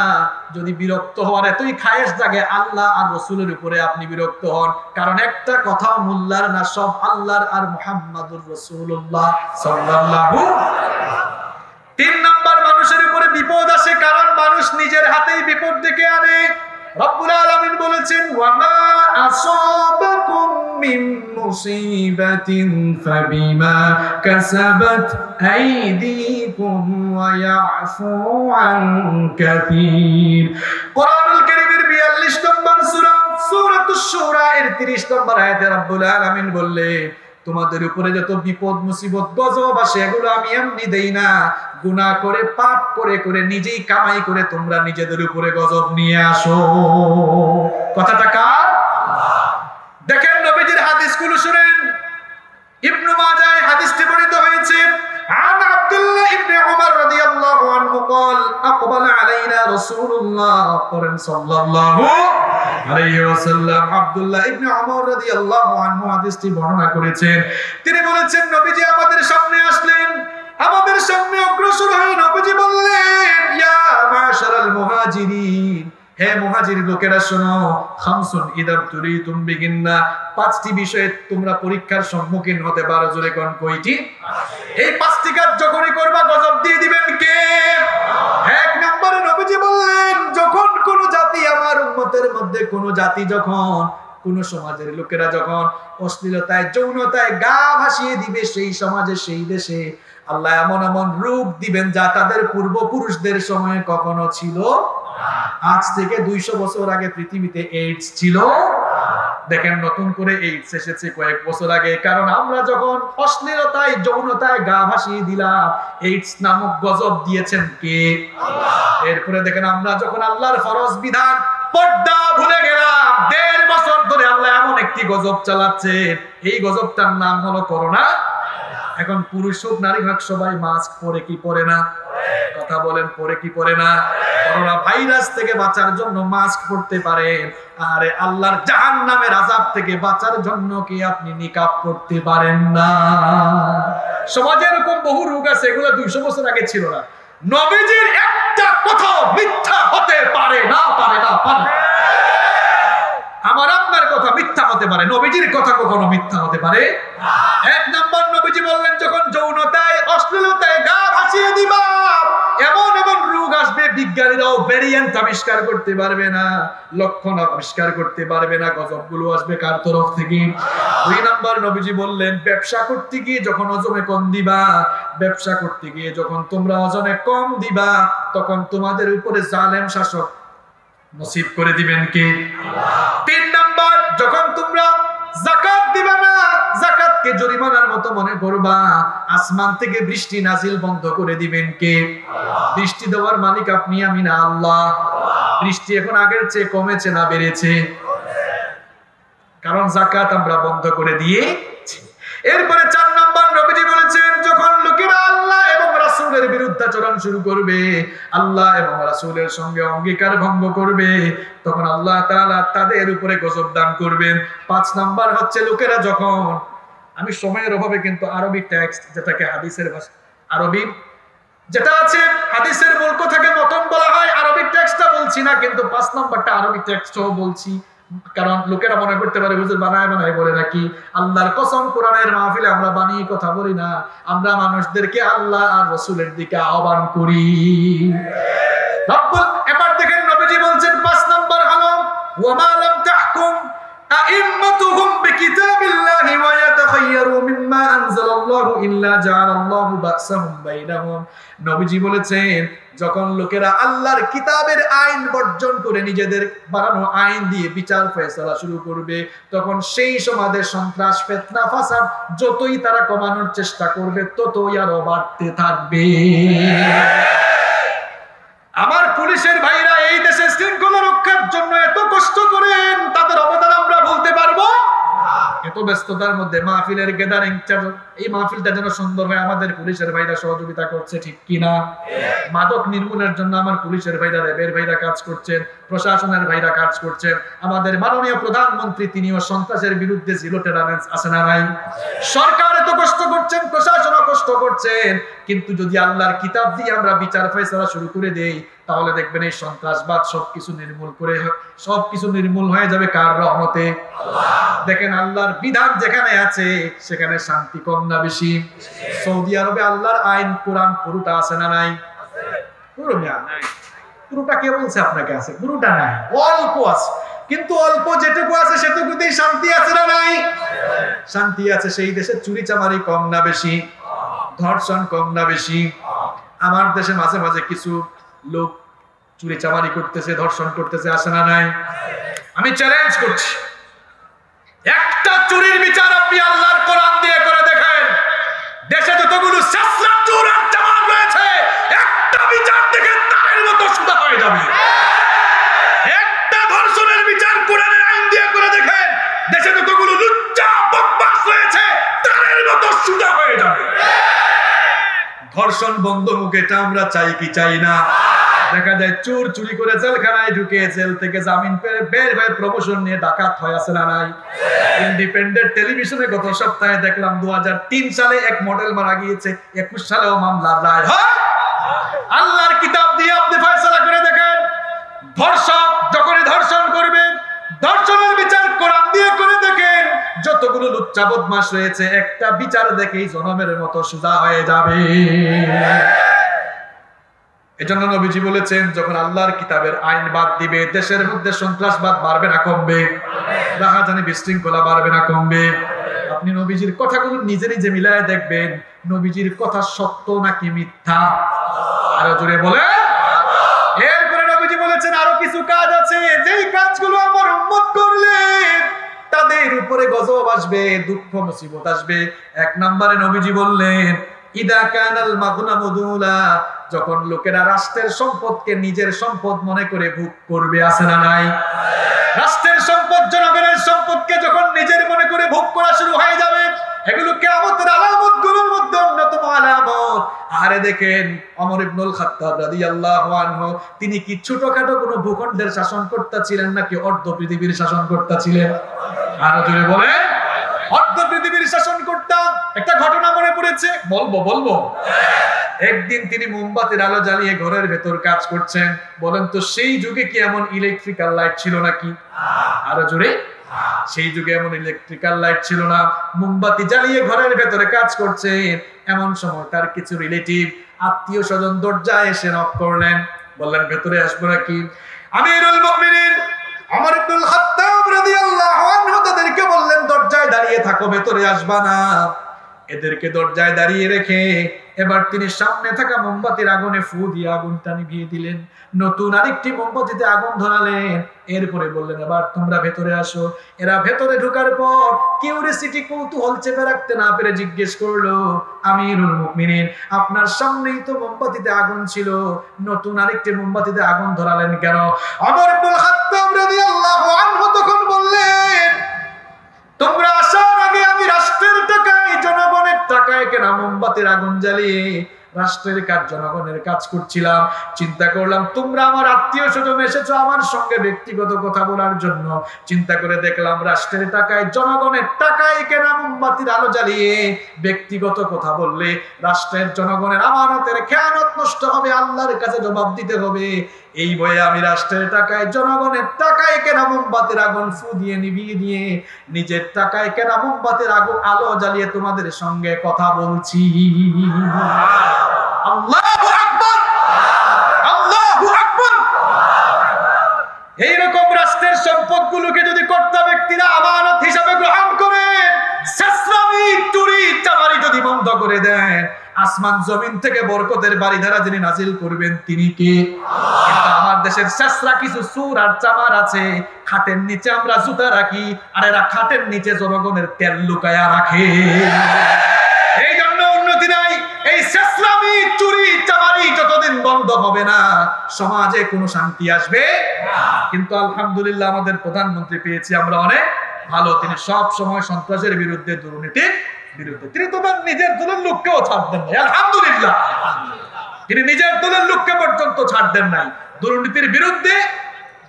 এরপরে সন্ত্রাসের বিরুদ্ধে আমরা সব সময় তাকে জিরো টলারেন্স নীতি গ্রহণ করতে দেখেছি, আলহামদুলিল্লাহ। এরকম সব জায়গায় যদি আমরা জুলুমের বিরুদ্ধে, সন্ত্রাসবাদের বিরুদ্ধে থাকতে পারি, দেশে সমাজে শান্তি আসবে কিনা? সমাজে শুধু শান্তি শৃঙ্খলা নিয়ে আসা সরকার ও প্রশাসনের দায়িত্ব না ভাই, এটা আমার আপনার আচার আচরণ, আমার আপনারও কিছু অংশগ্রহণ দরকার আছে না? আল্লাহ আমাদেরকে তৌফিক দান করুন। নবীজি বললেন এইভাবে, ইদা কানাল মাগনামু দুলা, রাষ্ট্রের সম্পদ নিজের সম্পদ মনে করে ভোগ করা হলে আযাব দিব আমি। 2 নম্বরে হলো ওয়াযাকাতু মাগরামা, যখন লোকেরা ওয়াল আমানাতু মাগনামা, আমানতের খেয়ানত করবে তখন গজব আসবে কার তরফ থেকে? আরো জোরে বলেন। 3 নাম্বার ওয়াযাকাতু মাগরামা, লোকেরা যখন যাকাতকে জরিমানার মতো মনে করবে।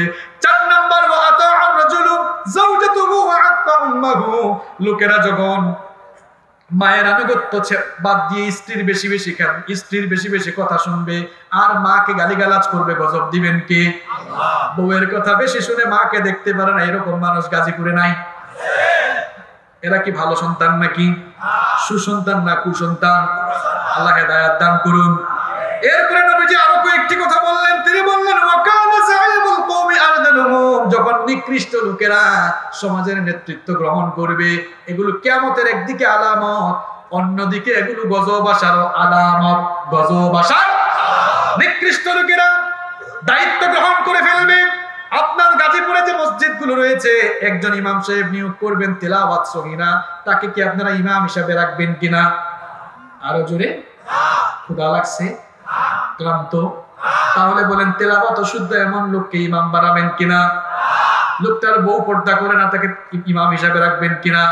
দাওরায়ে হাদিস পাস করে নাই, কামিল পাস করে না, ইমাম হিসাবে রাখবেন কিনা? আরে ভাই 200, 400, 500, 700, 800, 1,500 মানুষের ইমাম বানানোর জন্য ইন্টারভিউতে এত কিছু দেখেন।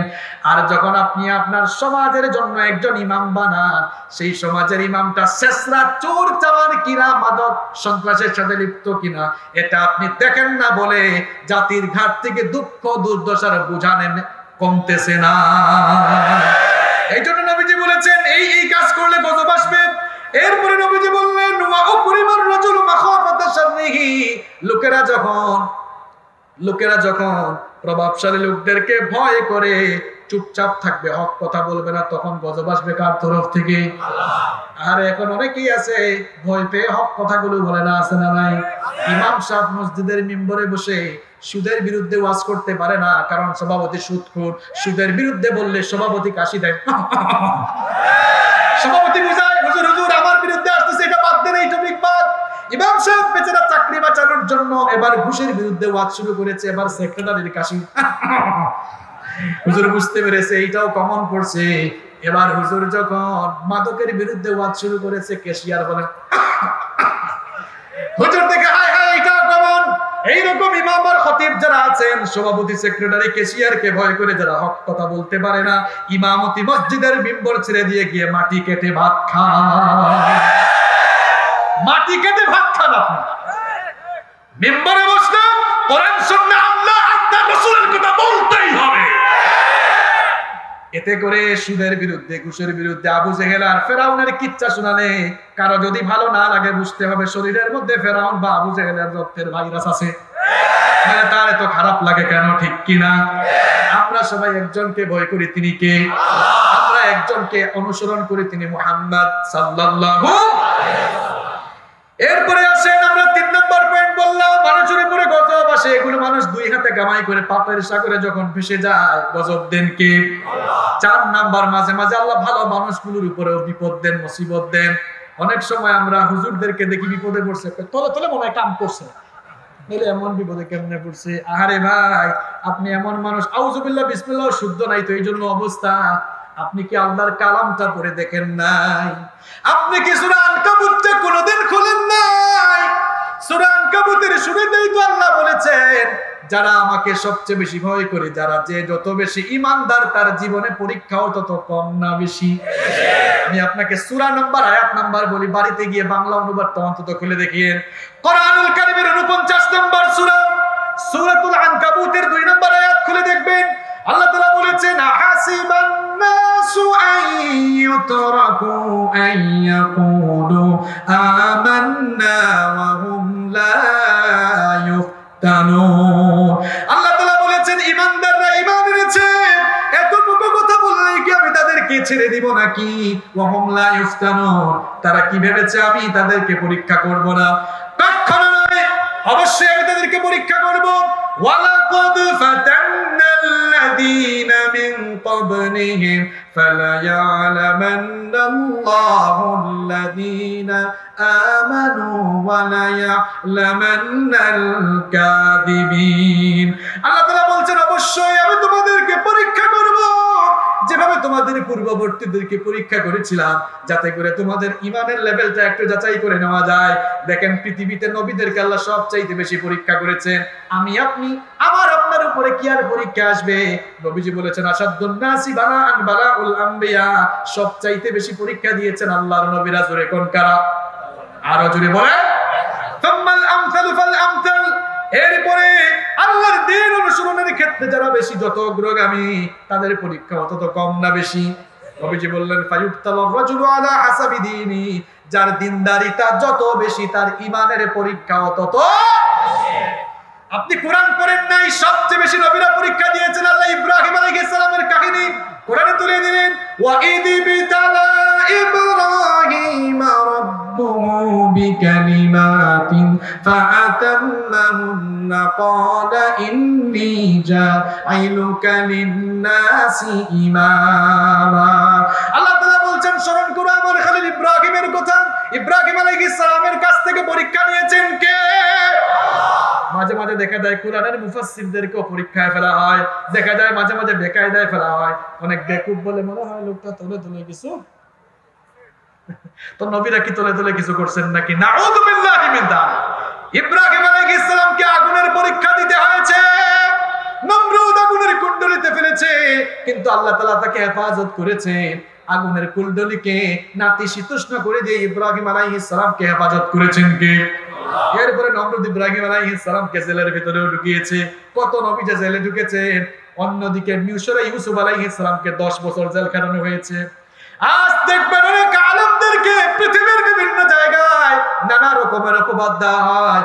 আরে ভাই, এই অপবাদগুলো নতুন কোনো বিষয় নয়। যুগে যুগে আল্লাহর দ্বীন বিরোধীরা এমন কাজ করেছে, আর আমাদের শিক্ষা গ্রহণের জন্য ঘটনাগুলো কোরআনে তুলে দিয়েছেন কে?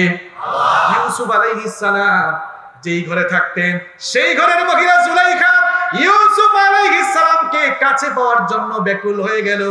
একদিন নির্জনে তার দাসীর মাধ্যমে একেবারে খাস কামরায় বেডরুমে নিয়ে আসলো। ইউসুফ আলাইহিস সালামকে কুপ্রস্তাব দিল। ইউসুফ আলাইহিস সালাম আল্লাহকে ভয় করে তিনি তালাবদ্ধ দরজার দিকে দৌড় দিলেন। সবগুলো দরজা খুলে দিলেন কে? আল্লাহ। শেষ দরজায় গিয়ে এবার জুলাইখা ইউসুফ আলাইহিস সালামের জামায় টান দিতে পেরেছে। দরজা খোলার পরে আজিজে মিশর এবার স্ত্রীর সামনে স্বামী, স্ত্রীর কুকর্ম ফাঁস হয়ে যাওয়ার পরে স্ত্রী বলতেছে, আজিজে মিশর, আপনার এই চাকর আমার ইজ্জত নষ্ট করতে চেয়েছে। এরপরে ইউসুফ আলাইহিস সালামকে ঘটনা অনেক লম্বা, ধর্ষণকারী বানায়া 10 বছর জেলের ভেতরে রাখা হয়েছে। আর যুগের পর যুগ যারা কোরআনের দাওয়াত বিশ্বময় ছড়িয়ে দিয়েছে, আজ আমরাও কাফের মুশরিকদেরকে অনুসরণ করে ধর্ষণকারীর মতো অপবাদ দিয়া তাদেরকেও ঢুকায়া রেখেছি। এই হচ্ছে অবস্থা। ইউসুফ আলাইহিস সালামকে জুলাইখা ধর্ষণকারী বানানো, অন্যদিকে দেখেন ইব্রাহিম নবীকে নমরুদ জেলখানার ভেতরে ঢুকালো। এই যে যার ঈমান যত বেশি তার পরীক্ষাও তত। আল্লাহ কোরআনে বলেছেন, ঈমান তোমার যত বেশি আমার তরফ থেকে তোমার জন্য পরীক্ষাও কম না বেশি? তো আপনারা বলেন তো, এই যে এইচএসসি পরীক্ষা আজ থেকে শুরু হয়েছে, ভালো ছাত্র পরীক্ষা যখন ভালো করে দিবে, তার মর্যাদা, তার যে রেজাল্ট হবে, রেজাল্টের মাধ্যমে মর্যাদা বাড়বে না কমবে? তাহলে পরীক্ষা দিলে ইমানদারের মর্যাদা বাড়ে না কমে? আরো জোরে বলে। তাহলে 4 নম্বর পয়েন্ট পেলাম, ইমানদারদেরকে আল্লাহ মাঝে মাঝে পরীক্ষায় ফেলেন। আল্লাহ যাকে যত বেশি তাকে বিপদ মুসিবতে ফেলেন কম না। এরপরে 5 নাম্বার পয়েন্ট, বাবারা বিরক্ত হচ্ছেন, শেষ দিকে চলে আসি। 5 নাম্বার পয়েন্ট, মানুষ যখন আল্লাহর দ্বীনের দাওয়াতি কাজ বন্ধ করবে, জিহাদ ফি সাবিলিল্লাহ থেকে হাত পা গুটিয়ে নিবে, গজব। এরপরে কি হয়েছিল কি আপনারা জানেন না? মুসা আলাইহিস সালামকে আল্লাহ আদেশ দিয়েছিলেন, মুসা তুমি তোমার উম্মতদেরকে নিয়ে আল আরদুল মুকাদ্দাসা, কোরআনে আল্লাহ বলেছেন আল আরদুল মুকাদ্দাসা, অর্থাৎ পবিত্র ভূমি সিরিয়া সহ বাইতুল মুকাদ্দাস সহ যে অঞ্চল, ওই অঞ্চল তুমি অভিযানে যাও। আমি ওয়াদা দিচ্ছি আমি তোমাদেরকে এই জিহাদে মদদ দান করব। সুবহানাল্লাহ। এই জাতি কিছুক্ষণ আগেই আল্লাহর কুদরত দেখেছে, তাদের হাতে অস্ত্র নাই, কিছুই নাই, ফেরাউনের বাহিনীকে একেবারে শেষ করে দিয়ে এদেরকে বাঁচালেন কে? আল্লাহ। তখন মুসা আলাইহিস সালামকে এরা বলল, মুসা আমরা কিভাবে বিজয়ী হবো এদের বিরুদ্ধে? আমালেকা সম্প্রদায় তখন গোটা সিরিয়া শাসন করতো। মুসা আলাইহিস সালাম বললেন, তো ভয় পাচ্ছ কেন? আল্লাহ তো বলেছেনই আমাদেরকে বিজয় দিবেন। সুবহানাল্লাহ। গেল এরা যুদ্ধের ময়দানে গিয়ে তারা বলল, মুসা যুদ্ধ করতে পারবো না, এদের যে বিশাল বিশাল অস্ত্র দেখা যায়, এরা আমাদেরকে মনে হয় মেরে ফেলবে। ইযহাব আনতা ওয়া রাব্বুকা ফাকাতিলা ইন্না হাহুনা কাঈদুন। তুমি এক কাজ করো, তুমি আর তোমার আল্লাহ গিয়ে যুদ্ধ করো, আমরা দাঁড়িয়ে দাঁড়িয়ে বসে বসে এই কাজ কারবার দেখি। নাউযুবিল্লাহ। আল্লাহ তাআলা তাদের এই আচরণে আল্লাহ তাআলা কিছুটা ক্রোধান্বিত হয়ে গেলেন, গজব দিলেন। 3 প্রান্তরে তাদেরকে 40 বছর উন্মুক্ত কারাগারে আল্লাহ বন্দী করে রাখলেন। আল্লাহু আকবার। 3 প্রান্তরে 40 বছর, কোনো দেয়াল ছিল না, উন্মুক্ত কারাগার। গজবটা ছিল এমন, সকালবেলা তারা মিশরের দিকে হাঁটা শুরু করতো, সন্ধ্যাবেলায় দেখতো যেখান থেকে হাঁটা শুরু করছে ওখানেই তারা। এখানে তাদের কাছে যে খাবার দাবার ছিল, খাবার দাবার ফুরিয়ে গেছে, পানি ছিল, পানিও ফুরিয়ে গেছে। মরুভূমিতে এবার পানি খাবার কই পাবে? দেখেন আল্লাহর অবাধ্যতার পরেও এদের উপর দয়া করলেন কে? মুসা আলাইহিস সালাম বললেন, নবী গো, আল্লাহ গো, আমার উম্মত তো এখন পানি না পাইয়া মরে যাবে একেবারে, আল্লাহ একটু পানির ব্যবস্থা করে দেন না। আল্লাহ তাআলা বললেন, মুসা তোমার লাঠি দিয়ে পাথরে আঘাত করো। মুসা আলাইহিস সালাম লাঠি দিয়ে পাথরে আঘাত করলেন, পাথর থেকে 12টি ঝর্ণা আল্লাহ উচ্চারিত করে দিলেন। সুবহানাল্লাহ। এবার উম্মত পানি খায়, পানি পান করে, শুধু পানি খাইলেই হবে না, খাবারের দরকার আছে। মুসা আলাইহিস সালাম বললেন, আল্লাহ খাবারও তো লাগবে। আল্লাহ তাআলা বলেন, অসুবিধা নাই, এখানে ফসল ফলাইতে হবে না, কৃষিকাজও করা লাগবে না, আসমান থেকে তোমার উম্মতের জন্য আমি মান্না সালওয়া পাঠাবো। সুবহানাল্লাহ। দেখেন ওই যে একটা কথা আছে না, সুখে থাকতে ভূতে কি সুখ রে ভাই। আসমান থেকে আল্লাহ আসমানি খাবার পাঠায়, কোনো কাজ কারবার নাই, শুধু বসে বসে খাচ্ছে। কিছুদিন খাইয়া কয়, মুসা এক খাবার কয়দিন খাইবো, ভাল লাগে না। তুমি আল্লাহকে বলো জমিন থেকে হয় এমন খাবার দাবার, যেমন তার আবার যেমনও বলে দিচ্ছে, যেমন গম, তরি তরকারি, পেঁয়াজ, রসুন, এরকম খাবার দাবার হইলে আমাদের ভালো লাগতো। মুসা আলাইহিস সালাম আল্লাহর কাছে জানালেন, আল্লাহ তাআলা তো জানেন। আল্লাহ বলেন, মুসা বলে এমনি এমনি পাবা না, ওই আমার আদেশ বলো মানতে, বলো এই নগরীতে ঢুকতে, এই নগরীতে ঢুকলে এই ব্যবস্থা আমি করে দেব। ওই নগরী কোন নগরী? পবিত্র নগরী বাইতুল মুকাদ্দাস। তারা ঢুকলো। আল্লাহ বললেন, ঢোকার সময় বিজয়টা হেতু আমি তোমাদেরকে দিয়েছি 2টা কাজ করবে। কয়টা? 2টা। দেখেন এই ঘটনা আল্লাহ সূরা বাকারার 58 নম্বর আয়াতে তুলেছেন। আল্লাহ বললেন, ওয়া ইয কুলনা দুখুলু হাযিহিল ক্বরয়াতা ফাকুলু মিনহা হাইসু শি'তুম রাগাদান ওয়াদখুলুল বাবা সুজ্জাদান ওয়া কুলু نغفر لكم خطاياكم وسنزيد المحسنين। আল্লাহ বলছেন, স্মরণ করে যখন আমি এদেরকে বললাম এই নগরীতে ঢুকো, যেহেতু আমি তোমাদেরকে এই নগরীর বিজয়ের বরকত দিয়েছি, সুতরাং 2টা কাজ করবা। কয়টা? 1 নম্বর আল্লাহ বললেন, যখন ঢুকবা এই নগরীর গেট দিয়ে ঢোকার সময় যেহেতু বিজয়টা আমি দিয়েছি, আমাকে সাজদা দিবা। কাকে সাজদা দিবা? আল্লাহ। এখন দেখেন এই ঘাটতেরা জাতি কি করলো, এরা ঢোকার সময় মাথা নত করে সেজদা না করে, আমাকে দেখা যাচ্ছে তো, তারা সাজদা না দিয়ে এমনে ঢুকছে, পিঠটাকে পেছন দিকে দিয়া এমনে ঢুকছে। দেখতেছেন? এমনে, মানে মাথাটা নত করে নাই। আল্লাহ বললেন সাজদা দে, প্রথম আইনটাই তারা অমান্য করবে। 2 নম্বর আল্লাহ বলেছিলেন, ঢোকার সময় একটা শব্দ বলবা, শব্দটা হচ্ছে হিত্তা। শব্দটা কি? আরো জোরে, হিত্তা। আলেমরা আছেন, হিত্তা মানে কি? আল্লাহ আমাদেরকে মাফ করে দেন। এখানে এই ঘাটতারা যদি কয় হিত্তা না, এই একটা নুন লাগাই দিছে ওখানে, কয় হিন্তা। হিন্তা হিন্তা হিন্তা মানে হিন্তা, গম গম গম, গমের মিছিল করে ঢুকছে। আল্লাহ বলেন সাজদা দে, সাজদা না দিয়ে এমনি ঢুকছে। মাথাটাকে বাঁকা করে, পিঠ বাঁকা করে, নথনা পিছন দিক দিয়ে এমনে ঢুকছে। আল্লাহ বলেন বল হেত্তা মাফ চা কয় হেন্তা হেন্তা গম গম। আল্লাহ এমন বেজার হলেন, মহামারী দিয়ে সবগুলাকে আল্লাহ ধ্বংস করে দিলেন। আল্লাহু আকবার। এই ঘটনাটা শুনাইলাম আপনাদেরকে মজা দেওয়ার জন্য। আল্লাহর বিধান যখন মানুষ এভাবে অমান্য করে, জিহাদ, অনেকে আবার জিহাদ শুনলেই মনে করে মারামারি কাটাকাটি, না। জিহাদ আর সন্ত্রাস এক জিনিস নয়। বোমাবাজি করা, সন্ত্রাসবাজি করা, এগুলোর সাথে ইসলামের কোনো সম্পর্ক নাই। যারা বোমাবাজি, সন্ত্রাসবাদী, মানুষ খুন করে, এরা ইসলামের দুশমন, মানবতার দুশমন। এই ছাত্ররা এখন কি শুরু করেছে? ছাত্রদের উদ্দেশ্যেও কিছু বলতে হয়, ছাত্রদের উদ্দেশ্যেও কিছু বলতে হয়। তোমরা ভালো কথা আন্দোলন করছো, তোমরা বাস পুরাচ্ছ, কার বাস পুরাচ্ছ? হতে পারে যার বাস পুরাচ্ছ লোকটা এই পুরো বাস দিয়েই তার বাসটা দিয়ে তার ফ্যামিলি চলে। তুমি আন্দোলন করছো, সুন্দরভাবে আন্দোলন করো। এগুলো তোমাকে কে শিখিয়েছে? আজ তুমি আন্দোলন করছো বাসের বিরুদ্ধে, আটকাচ্ছ প্রাইভেট কার। সয়াবিন তেলের দাম বেড়েছে, বিভিন্ন জিনিসের দাম বেড়েছে, এগুলো নিয়ে তো আন্দোলন করো না। তুমি আন্দোলন করছো, এখন বলবেন হুজুর এটা আপনি কেমন কথা বললেন, প্রধানমন্ত্রীও তো মেনে নিয়েছে। আচ্ছা ভাই, আপনি ছাত্র হইছেন, ফুল ভাড়া আপনি দিতে পারেন না, ফুল ভাড়া আপনি দিতে পারেন না, আপনি পড়াশোনা করছেন, আপনার কাছ থেকে যদি কম নেয় বাসওয়ালা চলবে কেমন? আপনার তো হিসাব করা দরকার এগুলো। আর যে কোনো আন্দোলনে, আমার দেশে যে কোনো আন্দোলন শুরু হলে আমরা অনেক সময় উশৃঙ্খল হয়ে যাই। এরকম উশৃঙ্খল হইতে আপনাকে কে বলছে? আপনি শালীনভাবে যা বলবেন বলেন, শালীনভাবে যা করবেন করেন, এমন কিছু করবেন না যাতে মানুষের ক্ষতি হয়। আল্লাহ বুঝার তৌফিক দান করুন। আমরা মাঝে মাঝে বেশি উশৃঙ্খল হয়ে যাই, বেশি আবেগপ্রবণ হয়ে যায়। এই যে কিছুদিন আগে হিন্দু ভাইদের ঘর বাড়িতে আগুন দেওয়া হয়েছে, এই কাজটা যারাই করেছে এরা শুধু মানুষের দুশমন নয়, এরা ইসলামের দুশমন। আমার দিন আমাকে শিখিয়েছে অন্য ধর্মকে গালি দিও না, অন্য ধর্মের উপাস্যকেও গালি দিও না। আমি বহু জায়গায় বলেছি, ইমানদারদের সমাজে, মুসলমানদের সমাজে অমুসলিমদেরকে নিরাপত্তা দেওয়া মুসলমানদের ইমানই দায়িত্ব। ঠিক তো বলেন, সব মাহফিলে তো ঠিকের আওয়াজ শুনে, তাহলে কামগুলো হয় কেমনে? আমরা যদি একটু সচেতন হই, সমাজটা সুন্দর হবে ইনশাআল্লাহ। আমরা যারা ইসলামকে ভালোবাসি, আমরা মন্দির ভাঙি না, প্রয়োজনে মন্দির আমরা পাহারা দিব, পারবো তো ইনশাআল্লাহ। সাম্প্রদায়িক সম্প্রীতির বন্ধন আমরা নষ্ট হতে দিব, আমরা সবাই ভাই ভাই হয়ে চলবো, পারবো তো ইনশাআল্লাহ। যে যার ধর্ম পালন করুক, আমাদের কোনো অসুবিধা। আমার দেশে রোজা পূজা একসাথে হয়, কোনো অসুবিধা আছে নাকি? আমার হিন্দু ভাইরা তাদের উৎসব করবে, তাদের ইবাদত করবে, আমরা আমাদের ইবাদত করব, তাদেরটা তাদের, আমাদেরটা কোনো ঠেলা ঠেলি আমরা করব। আল্লাহ বুঝার তৌফিক দান করুন।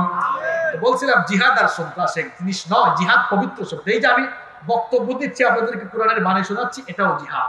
আপনি যদি নামাজে যান, এটাও জিহাদ। জিহাদ মানে কি? জিহাদ আরবি শব্দ, এটা জুহদুন মূল ধাতু থেকে এসেছে। এর অর্থ হচ্ছে চেষ্টা সাধনা করা, আল্লাহর দ্বীনের পক্ষে থাকার জন্য, দ্বীনের উপরে থাকার জন্য চেষ্টা চালানোর নামই হচ্ছে। দেখছেন কত সহজ শব্দটা আমরা বুঝলাম না? জিহাদ মানে মারামারি কাটাকাটি নয়। ইসলামী রাষ্ট্রে ইসলামী নেতার আহ্বানে যেখানে যুদ্ধ বিগ্রহ হয়, ওটা হচ্ছে জিহাদের লাস্ট স্টেপ, এটাকে ফার্স্ট স্টেপে আনা যাবে। নামাজ পড়ছেন, এটাও জিহাদ। আপনি সত্য কথা বলছেন, এটাও জিহাদ। শয়তানকে প্ররোচনা না দিয়ে যত ভালো কাজ করেন, সব জিহাদের অন্তর্ভুক্ত। জিহাদ আর সন্ত্রাস এক জিনিস নয়, জিহাদ এসেছে সন্ত্রাসকে নির্মূল করার জন্য। নাম্বার 6, মানুষের উপরে মুসিবত আসার 6 নম্বর কারণ হলো, মানুষ যখন হক কথা বলা, হক কাজ করা বন্ধ করে দিবে, অন্যায় জুলুম দেখে চুপ থাকবে, ওই সমাজের উপরে গজব দিবেন কি? আল্লাহ রব্বুল আলামিন কোরআনে বলেছেন, ওয়াত্তাকু ফিতনাতান লা তুসিবান্নাল্লাযীনা যালামু মিনকুম খাসসা ওয়া আলামু আন্নাল্লাহা শাদীদুল ইকাব। আল্লাহ তাআলা বলছেন, সতর্ক থাকো, সাবধান থাকো সেই মুসিবত থেকে, যে মুসিবত শুধুমাত্র মুসিবতের কারণ যারা, তাদের উপরে আসবে না, যারা অন্যায় জুলুম দেখে চুপ থাকবে তাদের উপরেও গজব আসবে। 2টা ঘটনা বলে আজকের আলোচনা শেষ করব। কয়টা ঘটনা? 2টা ঘটনা, একটা কোরআন থেকে, আরেকটা হাদিস থেকে। একটা ঘটনা কোরআন থেকে শোনাই, দেখেন অন্যায় দেখে চুপ থাকলে কেমনে আপনি ভালো মানুষ হবো, আপনি কেমনে বিপদে পড়বেন শুনেন, কোরআন থেকে শোনাই, ওয়ালাকাদ আলিমতুমুল্লাযীনা আতাদাউ মিনকুম ফিস সাবতি ফাকুলনা লাহুম কুনু কিরাদাতান খাসিইন। শনিবারের ঘটনা তোমাদের জানা আছে, শনিবারের ঘটনা জানা আছে। শনিবারের আইন অমান্য করার কারণে আমি 70,000 লোককে বানর বানিয়েছিলাম। এবার সংক্ষেপে বলি, আমাদের সাপ্তাহিক ইবাদতের দিন জুমাবার, কিবার বলেন না ভাই একটু, কিবার? দাউদ আলাইহিস সালামের সময়ে শনিবারের দিন ছিল তাদের সাপ্তাহিক ইবাদতের দিন। শনিবারের দিনে মাছ ধরা নিষিদ্ধ ছিল। কার তরফ থেকে? আল্লাহর তরফকে অমান্য করে কিছু ইহুদিরা অপকৌশল করে মাছ খাইলো না, আটকায় রাখলো। তারা বলল অসুবিধা কি, আল্লাহ বলছেন মাছ না ধরতে না খাইতে, আমরা ধরবো না খাইবো না, বেড়া দিয়া আইল, আপনাদের গাজীপুরে কি বলে, আইল দিয়া মাছ আটকাবো, রবিবারে ধরে ধরে মজা করে খাবো। এক শ্রেণীর মানুষ সরাসরি আল্লাহর আইন অমান্য করলো, এরা মাছ কলা কৌশল করে আটকালো। 2 নাম্বার এক শ্রেণী এই ঘটনাটা সচক্ষে দেখলো, দেখে তারা চুপচাপ থাকলো, বললো ভাইরা আমরা এই পাপে নাই, আল্লাহ নিষেধ করছেন আমরা এটা করবো না, আর যারা করলো এদেরকে বাধাও। কয় নাম্বার শ্রেণী? 3 নাম্বার শ্রেণীর লোকেরা, এরা মাছ কলা কৌশল করে আটকায় নাই, খায় নাই, কিন্তু এই কাজ কারবার যারা করছে এদের কাছে গিয়ে বললো ভাই আল্লাহ তো নিষেধ করেছেন, খবরদারে ভাই কাজটা করিও। তারা খায় নাই কিন্তু নিষেধ করেছে। 3 নাম্বার। আর 2 নাম্বার খায়ও নাই, নিষেধও। 1 নাম্বার এরা কলা কৌশল করে আটকিয়েছে। গজব যখন আসলো ওই 3 নাম্বার শ্রেণীকে গজব থেকে বাঁচানো হলো। কারা? যারা খায় নাই কিন্তু বাধা দিয়েছে। আর বাদ বাকি আরেক শ্রেণীর বুজুর্গ যারা খায় নাই বাধাও দেয় নাই, এদেরকে শুদ্ধা যারা অন্যায় করেছে, বনি ইসরাইলের 70,000 ইহুদিকে আল্লাহ বানর বানিয়ে দিয়েছে। এই ঘটনা থেকে আপনি কি বুঝলেন? আপনি বুজুর্গ তসবিহ টিপেন, খুব নামাজ রোজা করেন, আপনার সমাজে না হক চলে, জুলুম চলে, অন্যায় চলে, আপনি যদি সেই জুলুমের বিরুদ্ধে অন্তত কথা না বলেন, গজব আসলে গজবে আপনার মতো বুজুর্গও করবেন। আস-সাকিতু আনিল হাক্কি ফাহুয়া শাইতানুল আখরাস। নবীজি বলেছেন হক থেকে যে চুপ থাকবে ওইটা বোবা শয়তান। 2 নাম্বার ঘটনা হাদিস থেকে, বুখারী শরীফের হাদিস। নবীজি বলেছেন অন্যায় দেখে যারা চুপচাপ থাকে এদের উদাহরণ হচ্ছে 2 তলা বিশিষ্ট জাহাজের যাত্রীর মতো। কয় তলা? 2 তলা। আরো জোরে? 2 তলা। আরো জোরে? 2 তলা। 2 তলা বিশিষ্ট জাহাজের যাত্রী। নিচের তলার যাত্রীরা পানি আনার জন্য মাঝে মাঝে উপরের তলায় যায়। উপরের তলার লোকরা একদিন বিরক্ত হয়ে বলে, তোরা যে বারবার পানি নেওয়ার জন্য উপরে আসিস, আমাদের বিরক্ত লাগে, এত বেশি আসিস না, কম আসিস। নিচের তলার লোকরা বললো ভাই রে, সামান্য একটু পানি নিতে আসি, এতেই তোমাদের এত অধৈর্য, এত বিরক্ত লাগে, ঠিক আছে যাও, পানির দরকার হলে আবার জাহাজ ফুটা করে পানি নিব। এই পাগলারা যদি আবার জাহাজ ফুটা শুরু করে, জাহাজ ছিদ্র করা শুরু করে, আর উপরের তলার পাগলারা যদি বাধা না দেয়, তাহলে জাহাজ ডুবলে শুধু কি নিচের তলার তারাও ডুববে নাকি উপরের তলার ওরাও ডুববে? তাহলে কি বুঝতেন নবীজি কি সুন্দর উদাহরণ দিলেন। আপনি বুজুর্গগিরি দেখাবেন, নিজের ইবাদত নিজে করবেন, সমাজে অন্যায় চলবে, জুলুম চলবে, অন্তত যদি আপনি হকের পক্ষে কথা না বলেন আল্লাহর গজব থেকে বাঁচতে পারবেন না। মুসিবত আসার কারণ কয়টা? 6টার ভিতরে সব ঢুকছে। এবার মুসিবত থেকে পরিত্রাণ পাওয়ার কারণ 4টা বলবো 4 মিনিটে, এরপরে মোনাজাত হবে ইনশাআল্লাহ। 1 নাম্বার, মুসিবত থেকে আপনি বাঁচতে হলে সবর করতে হবে। কি করতে হবে? সবর। আমি আর ব্যাখ্যা করব না, সময়ের অভাব। 2 নাম্বার হচ্ছে আপনি দেখেন সবরের নমুনা। ইউনূস আলাইহিস সালামের ঘটনা আপনারা অনেকে জানেন। মাছের পেটে চলে গেলেন, কোন কোন বর্ণনা এসেছে ত্রিবিধি অন্ধকারে তিনি পড়েছিলেন। 1 নম্বর অন্ধকার রাতের অন্ধকার, 2 নম্বর অন্ধকার হলো সমুদ্রের অন্ধকার, 3 নম্বর অন্ধকার হলো মাছের পেটের ভেতরের অন্ধকার। ত্রিবিধি অন্ধকারে নিপতিত হয়ে তিনি সবর করলেন আর দোয়া করলেন কার কাছে? তিনি বলেছিলেন লা ইলাহা ইল্লা আনতা সুবহানাকা ইন্নী কুনতু মিনাস সালিমিন। আল্লাহ তুমি ছাড়া ইলাহ নাই, আমি জুলুম করে ফেলেছি নিজের উপরে, আমাকে তুমি হেফাজত করো। ইউনূস আলাইহিস সালামের ফরিয়াদের জবাব দিয়েছেন কে? আল্লাহ তাআলা বললেন ফাস্তাজাবনা লাহু ওয়া নাজ্জাইনাহু মিনাল গাম্মি ওয়া কাযালিকা নুনজিল মুমিনিন। আমার ইউনূসের ডাকের জবাব দিলাম, তাকে বিপদ থেকে বাঁচালাম। ওয়া কাযালিকা, এইভাবে করে মুমিনরা বিপদে পড়ে আমাকে ডাকলে নুনজিল মুমিনিন, মুমিনদেরকে আমি বাঁচিয়ে দিব। সুবহানাল্লাহ। এক নাম্বার সবর করবেন, দুই নাম্বার তাওয়াক্কুল করতে হবে কার উপরে? আল্লাহ। তিন নাম্বার দোয়া করতে হবে কার কাছে? আল্লাহ। দোয়া শিখিয়েছেন, আল্লাহ বলেছেন ইন্না লিল্লাহি ওয়া ইন্না ইলাইহি রাজিউন। আল্লাযীনা ইযা আসাবাতহুম মুসিবা, সবরকারী তারা যারা মুসিবতে পড়লে পড়ে ইন্না লিল্লাহি ওয়া ইন্না ইলাইহি। আমার দেশে এই দোয়াকে বানাইছে মানুষ মরার দোয়া, কিন্তু এটা হচ্ছে মুসিবতে পড়লে এই দোয়া। আবার অনেক দোয়া আছে, ইউনূস নবীর দোয়া পড়তে পারেন। আবার নবীজি শিখিয়েছেন সকাল সন্ধ্যায় এই দোয়া পাঠ করো, সকালে 3 বার, না পারলে অন্তত সকালে 3 বার, বিকালে 3 বার এই দোয়া করো। তাহলে তোমাকে দিনে রাতে বিপদ থেকে যিনি বাঁচাবেন তিনি কে? দোয়াটা হলো, সবাই আপনারা পারলে আমার সাথে বলেন বিসমিল্লাহিল্লাযী লা ইয়াদুররু মা ইসমিহি শাইউন ফিল আরদি ওয়ালা ফিস সামাই ওয়া হুয়াস সামিউল আলিম। একটু পড়তে পারবেন? বলেন বিসমিল্লাহিল্লাযী। সবাই প্রমাণটা খুলেন, ঠোঁটটা নাড়ান, বলেন বিসমিল্লাহিল্লাযী। আরেকটু মহব্বতে বলেন বিসমিল্লাহিল্লাযী লা ইয়াদুররু মা ইসমিহি শাইউন ফিল আরদি ওয়ালা ফিস সামাই ওয়া হুয়াস সামিউল আলিম। এই দোয়া সকালে 3 বার, বিকালে 3 বার পড়তে পারবেন তো? নবীজি বলেছেন সকালে 3 বার, বিকালে 3 বার দোয়াটা পাঠ করো, দিন রাতের সমস্ত মুসিবত থেকে বাঁচাবেন কে? 4 নাম্বার, বেশি বেশি তাওবা ইস্তেগফার করো। নবীজি বলেছেন মান লাজিমাল ইস্তিগফার জাআলাল্লাহু মিন কুল্লি দিকিন মাখরাজা ওয়া মিন কুল্লি হাম্মিন ফারাজা ওয়া রাযাকাহু মিন হাইথু লা ইয়াহতাসিব।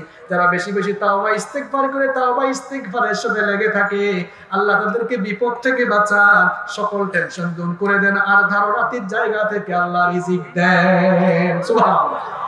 এখন সুবহানাল্লাহ তো কইলেন, আবার একটা ক্লাস টেস্ট হোক। বলেন বিপদ মুসিবত আসার কারণ কয়টা? নাজাত পাওয়ার কাজ কয়টা? 6 4 10টা। 10টা পয়েন্ট মনে আছে? মনে আছে তো?